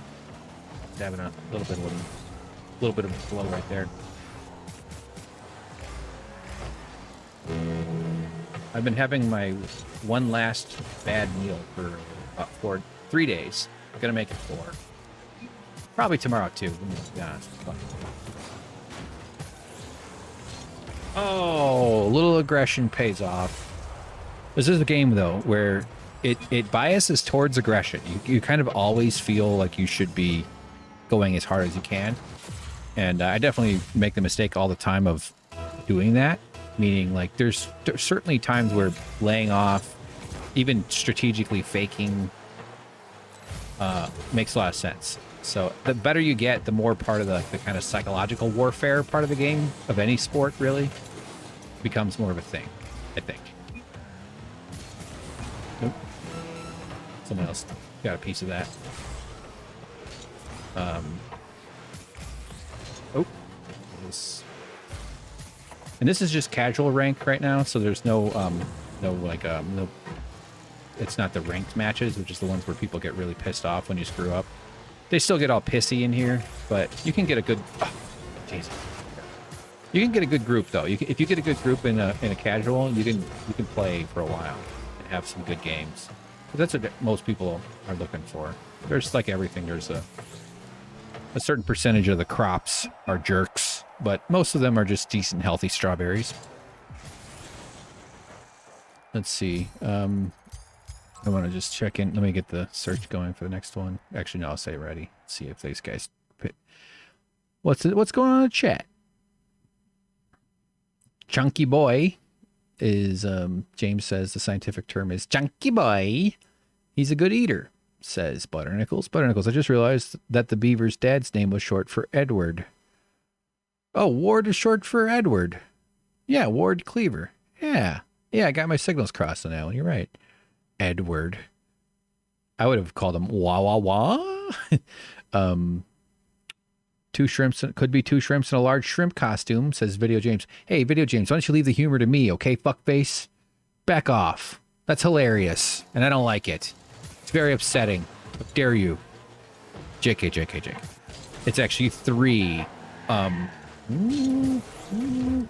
Off the crossbar. Very dangerous right here, because they want to go up, see? Me just fumbling around like a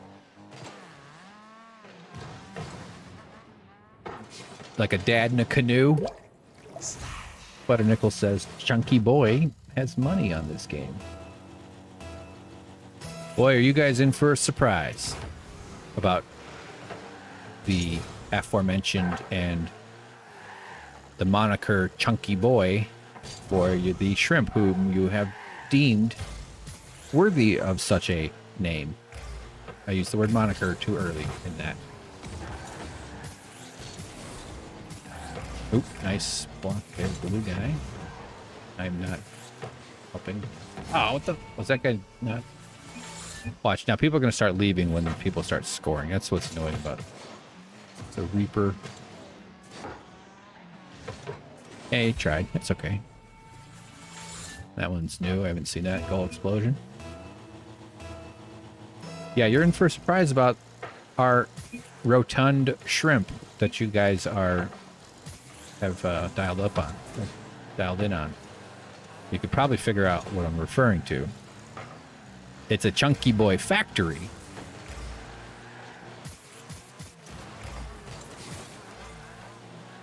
You'll be Barry. Oh, see? That cost their team a goal. Get out of here, you stupid little cloud. My bad.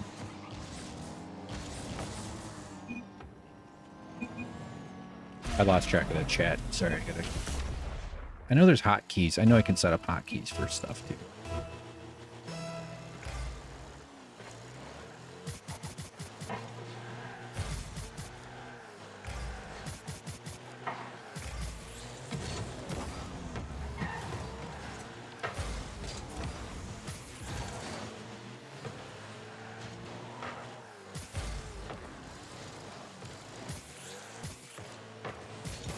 Ugh, I was hoping to arrest that transfer of energy. All right.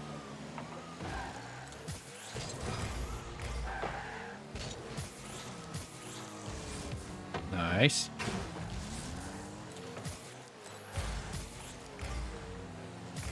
Go for it.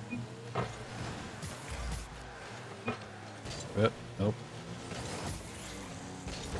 Rotate back.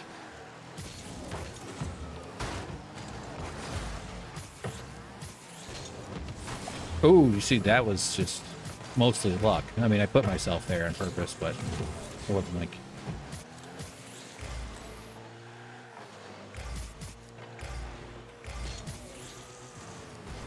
Now that guy was well positioned to, that guy bought me some time, to get that around me. When you're flying right up on it, really good players will like be right next to the ball, and then they'll just like give it a little kiss, a little presidential kiss, and it will just divert just enough to get it around you. It's really annoying.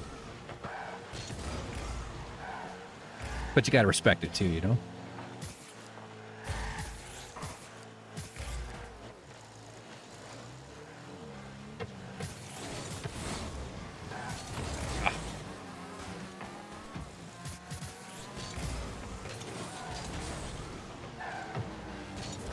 Ooh, okay, good. He was... Don't be hitting me there.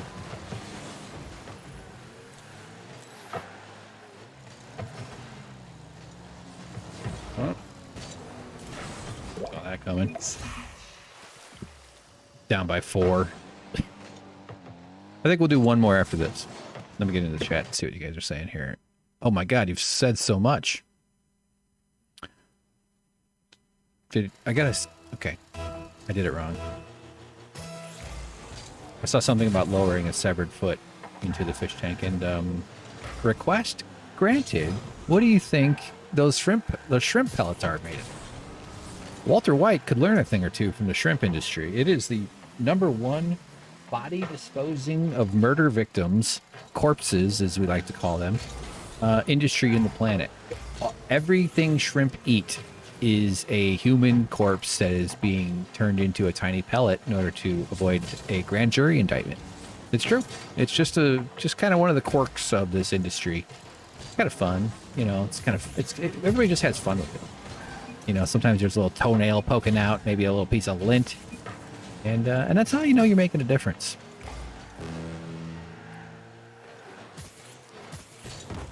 Not sure why I thought.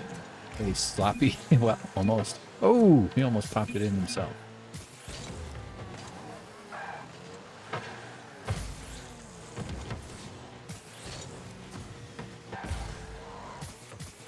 Come on.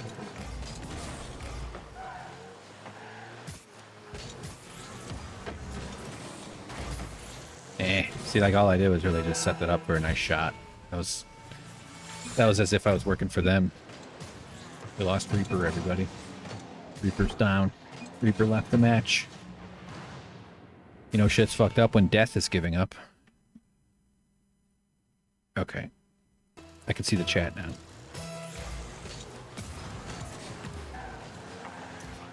Oh, you're seeing bullying. All right. I like that you guys are commenting on the shrimp. They had a nice fight the other day. The go time for fighting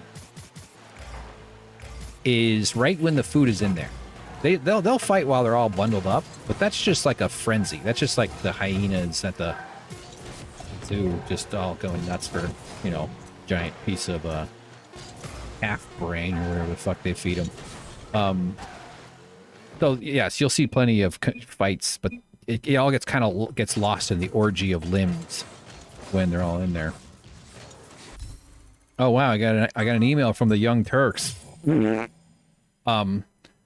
So the sweet spot for shrimp related violence, it's not actually violent, it's just how they communicate, you know, they're just setting boundaries, is right after you put the thing in, and you'll see some good battles over food. Because that's when there's only like 4 or 5 of them around or something, maybe 1 or 2. So there's one of the streams I put up on the Winners and Losers YouTube channel is features that moment.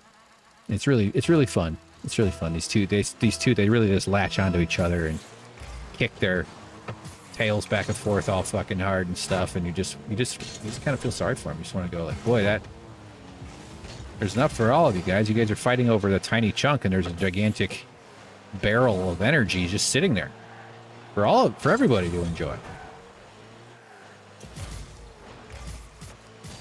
Oh, see, guy wasted an opportunity. I got it.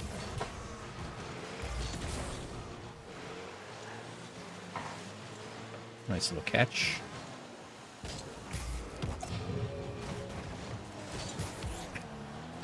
Two in a row. Come on, one more. Perfect. Please don't score. This will embarrass me if you do. That was fun.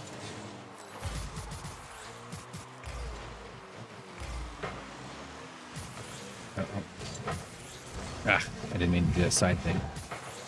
Man. I may have been able to get up there.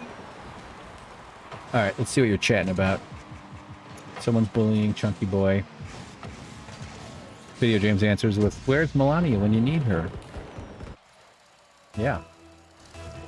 She's practicing dialing 911 for choking, but... Oh, I misspelled it 911. Oh, sorry, I misspelled, so I got so nervous and afraid. I don't care. How you dial 911 for husband die of choke? Butter Nichols says you could put a food pellet on a baby doll foot and drop it in the tank for some Halloween fun. Butter Nichols? That's fucking genius. I love that idea. I had an idea to like put sponsored content in there, like Legos and Mickey Mouse stuff. But I like the idea, like those things for dogs that you jam peanut butter inside. We're just going to do one more real quick. Yeah, that's good. I'm digging that. You know what? Fuck this. Let's get out of here. Forget it. We'll just let it play. I want nachos. Red food coloring on the pellet. Even more disturbed. You two are savage psychos, and I'm here for it. I like it. And the answer is no. We aren't putting food coloring in the shrimp dish. In the shrimp jar, okay, pal? I'll put shrimp coloring in there, but not food coloring. I don't want people thinking it's Kool-Aid or something. I do spike it. I spike it with vodka. Trying to think of any vodka brands that would be shrimp punnings, but I don't know all the vodka brands, and nor do I need to focus my energy on that. As someone who hung up the bottle. Let's see. I know, but yeah, a doll foot with some shrimp food, that's pretty good. You know, and obviously I can take that and extend that talk. I was about to shoot it in myself. Oh, shrimp coloring. All right, well, that's good. Yeah, there's a lot of cool colored shrimps. There's these are from a species called Cardinea or some shit like that. And the red cherries are kind of like the basic minnows of the shrimp hobby. They're hardy. They're really nice. They're really pretty. Good color. They breed easily. They're active. They're just a good quality workhorse collector or, you know, hobbyist shrimp. There's a bunch of other ones that are really elaborately ornamented. Some are just like blue and yellow, and they're bred for different colors. Shit out of here. Punk. And they generally have more stringent water requirements. Like basically, you got to be a little bit healthier with the aquariums. And I don't think I'm doing all that great a job managing the water health chemicals. I mean, these shrimp are doing fine. They're growing. They're breeding. The plants are growing, getting bigger. I got to trim the plants pretty soon.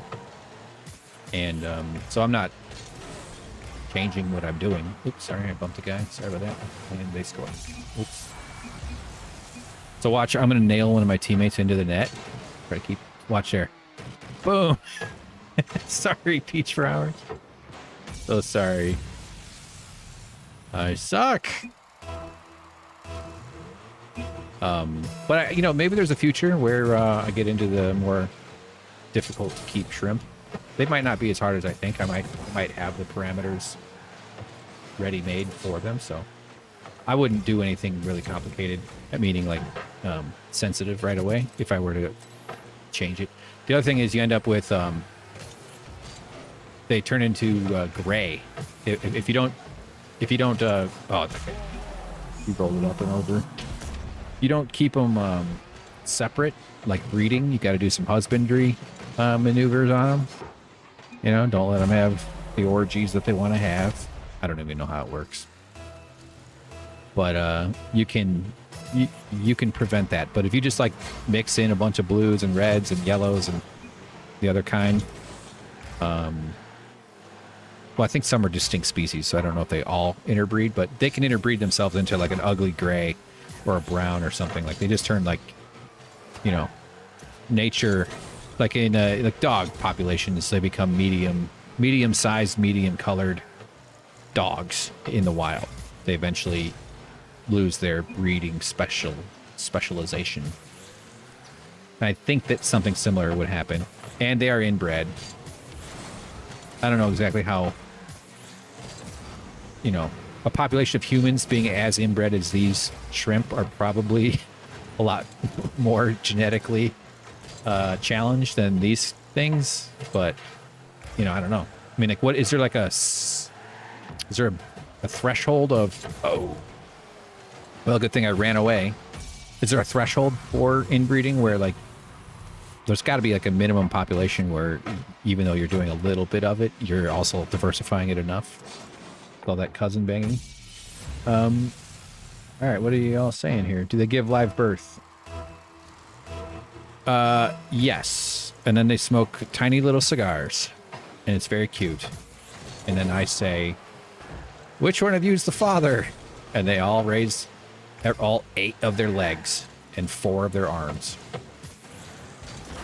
Oh, Mr. tried to score. They're up by 4. They've been successful. I don't think they do. I think they do live birth. Yeah. I'm not sure though. No, I think, okay. So the females, Chunky Boy is pregnant. Chunky Boy is a chunky girl.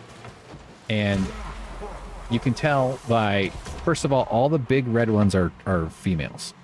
The smaller, blander, I'm going to quit and do a hoops while we talk about this, and then we're done after this for sure. Since you guys got me talking about fucking shrimps. The smaller ones, the males are the kind of lighter colored. It's pretty easy to tell the difference. You can really tell. It's not hard. So all the big red ones are all female. And you can also see some of them have a saddle, which is kind of like where you'd put a saddle on a rhinoceros, like the one Jesus rode. You can see there's like they don't all have it because that's something that means that their ovaries are developed or something like that. And their bodies are somewhat translucent. So the bigger ones, or the ones that you're looking at that you think is fat, is swollen on her abdomen. I gotta learn the right words because it might not be abdomen, but it's underneath by all her little tail, little flipper thingies under. You know, if it was a lobster, I guess if it was a shrimp, the part you'd eat. Underneath there, she carries all these little yellow. They look like berries, and it's actually oh fuck, god damn it. This is exactly, yeah. Oh wait, no, we scored. See, I forgot what team I was on. They're called buried, B-E-R-R-I-E-D. So they're the one that you guys, thorax might be right, yeah. Butternickels, that could be it. I know that's an insect term. I'm not sure. Maybe we'll do a shrimp anatomy day. Maybe that might make it. Like at certain goal levels, like 100 something or. Whoops. My bad. Maybe like we escalate our shrimp knowledge. Let's see. Butternickel says eye socket is a good idea as well, or the open belly of one of those pregnant Barbie dolls. Man, okay, you guys, I'm gonna have to report you all if you keep that shit up. No, I'm joking. Yep, a pregnant Barbie. So you want the fish, or you want the shrimps to eat what's kind of oozing, what's working its way loose from Barbie's pregnant belly. That could work, sure. That would be horrifying for all sorts of reasons. Eye socket's good too, kind of a classic tattoo. I was just trying to put energy into it so it's hopefully stay out, which it did, luckily. Yep. Like a tattoo of a skull with a snake in the eye. You know, that's kind of a classic uncle move. I have 10 of them, being an uncle. One for each of my nephew's toes. Yeah, and then I could do like a Santa. Maybe like a pregnant Santa. I could jam some food into Santa. Butternickel said just for Halloween. Video James says he'd like to invest in the idea. Yeah. A haunted horror show of shrimp. Come on, get up there. That's good. Easy to block, but nice. See, you get these little angles. That curve, that wall curve where the floor meets the wall is so key. How the ball reacts to that based on if it's touching the floor or if it's, you know, that can make a massive difference. That ball could have gone all different directions. I mean, it could have only gone one exact direction, but the difference between it going in and out in that case is very small. Yeah. It's also a pain in the ass, that curve when you're like when your wheels are on it and you're jumping and stuff and you're trying to maneuver. Just another nuanced part of Rocket League. Nah.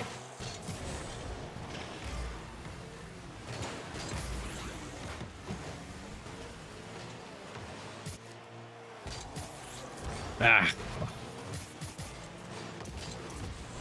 No. My bad. I'm the worst.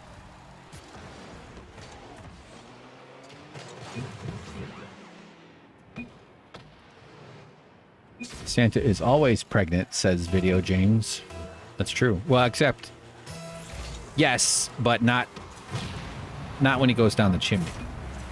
So what they don't teach in the stories, and they never draw this in the kids' books or in the cartoons or the graphic adult sex films, they don't show this part where he gives birth to a little fetus right next to the chimney and leaves it to die of exposure. Or one of the reindeer will, you know, eat it like a Cliff Bar. And they don't show that part. Because otherwise he wouldn't fit down the chimney, see? You know, it's just physics. It's just... Bill Nye the Science Guy did a whole episode about this, but they got rid of it. You know, only available on Vimeo.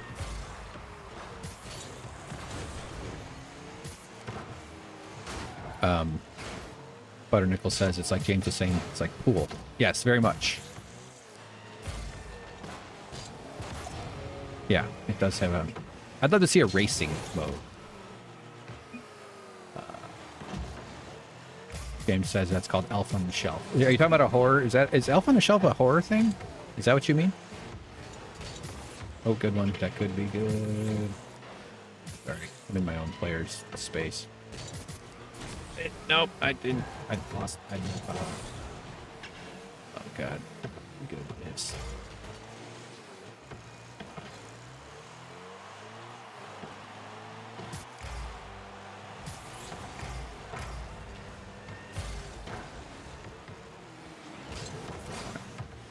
Nice. Get in. Oh, man. That was luck. I mean, I saw him coming. I was going to go for a bump off my ceiling, and I knew he was on his way, so I just put my car in front of him. Just, okay, you're going to get the ball. I'm going to try to not let you hit it where you want to hit it. And sometimes that's just how it works out. We got a tie game here. Let's see if I can get it up. Oh, see how that came off the fucking Kirby bit?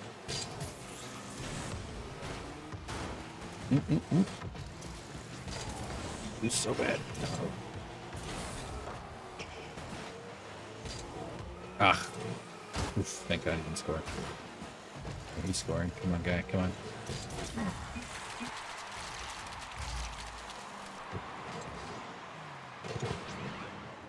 Oh. Elf on the Shelf is just miscarried. Oh, okay. Video James says, no, that's Santa's fetus. Yeah, there you go. That's where they get Elf on the Shelf. Yeah, we could do like a commercial where Elf on the Shelf comes out dusts itself off of the chimney. You know, starving, eats a little snow to survive.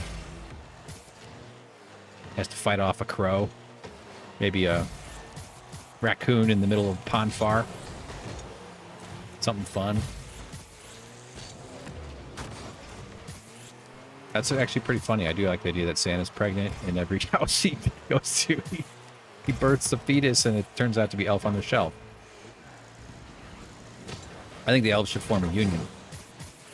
Their slave-driving boss.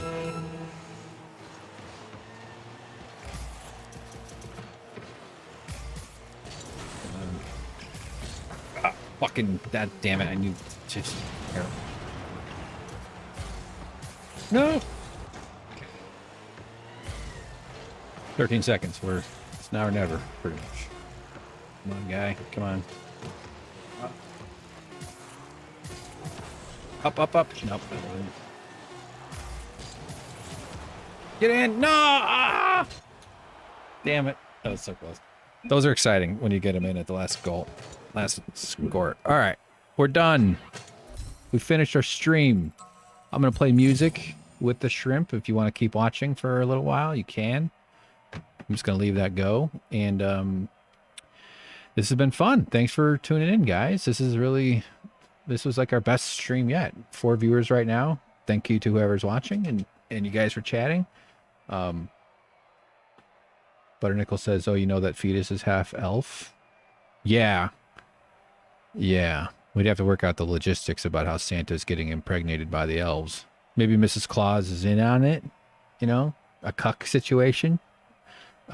Video James says, now I'm picturing an elf on the shelf speaking like Galadriel from Lord of the Rings. Yeah. Iru olo sorohoto Han Solo Chewbacca. That elf stuff, man. The Lord of the Rings lore is way more complex and esoteric than I ever realized. All right, let's go with Shrimp Squad. I think it's time for some Red Rose. Hold on. Here we go. We won't be right back. This is a thanks for watching situation. Full screen. Sorry. I need like another monitor. There's not. Okay. Hold on. We will be right back. There we go. And music. Okay. Good night. Thanks for supporting. Thanks for watching. I just need people to click and give me a chance. That's the phase I'm at.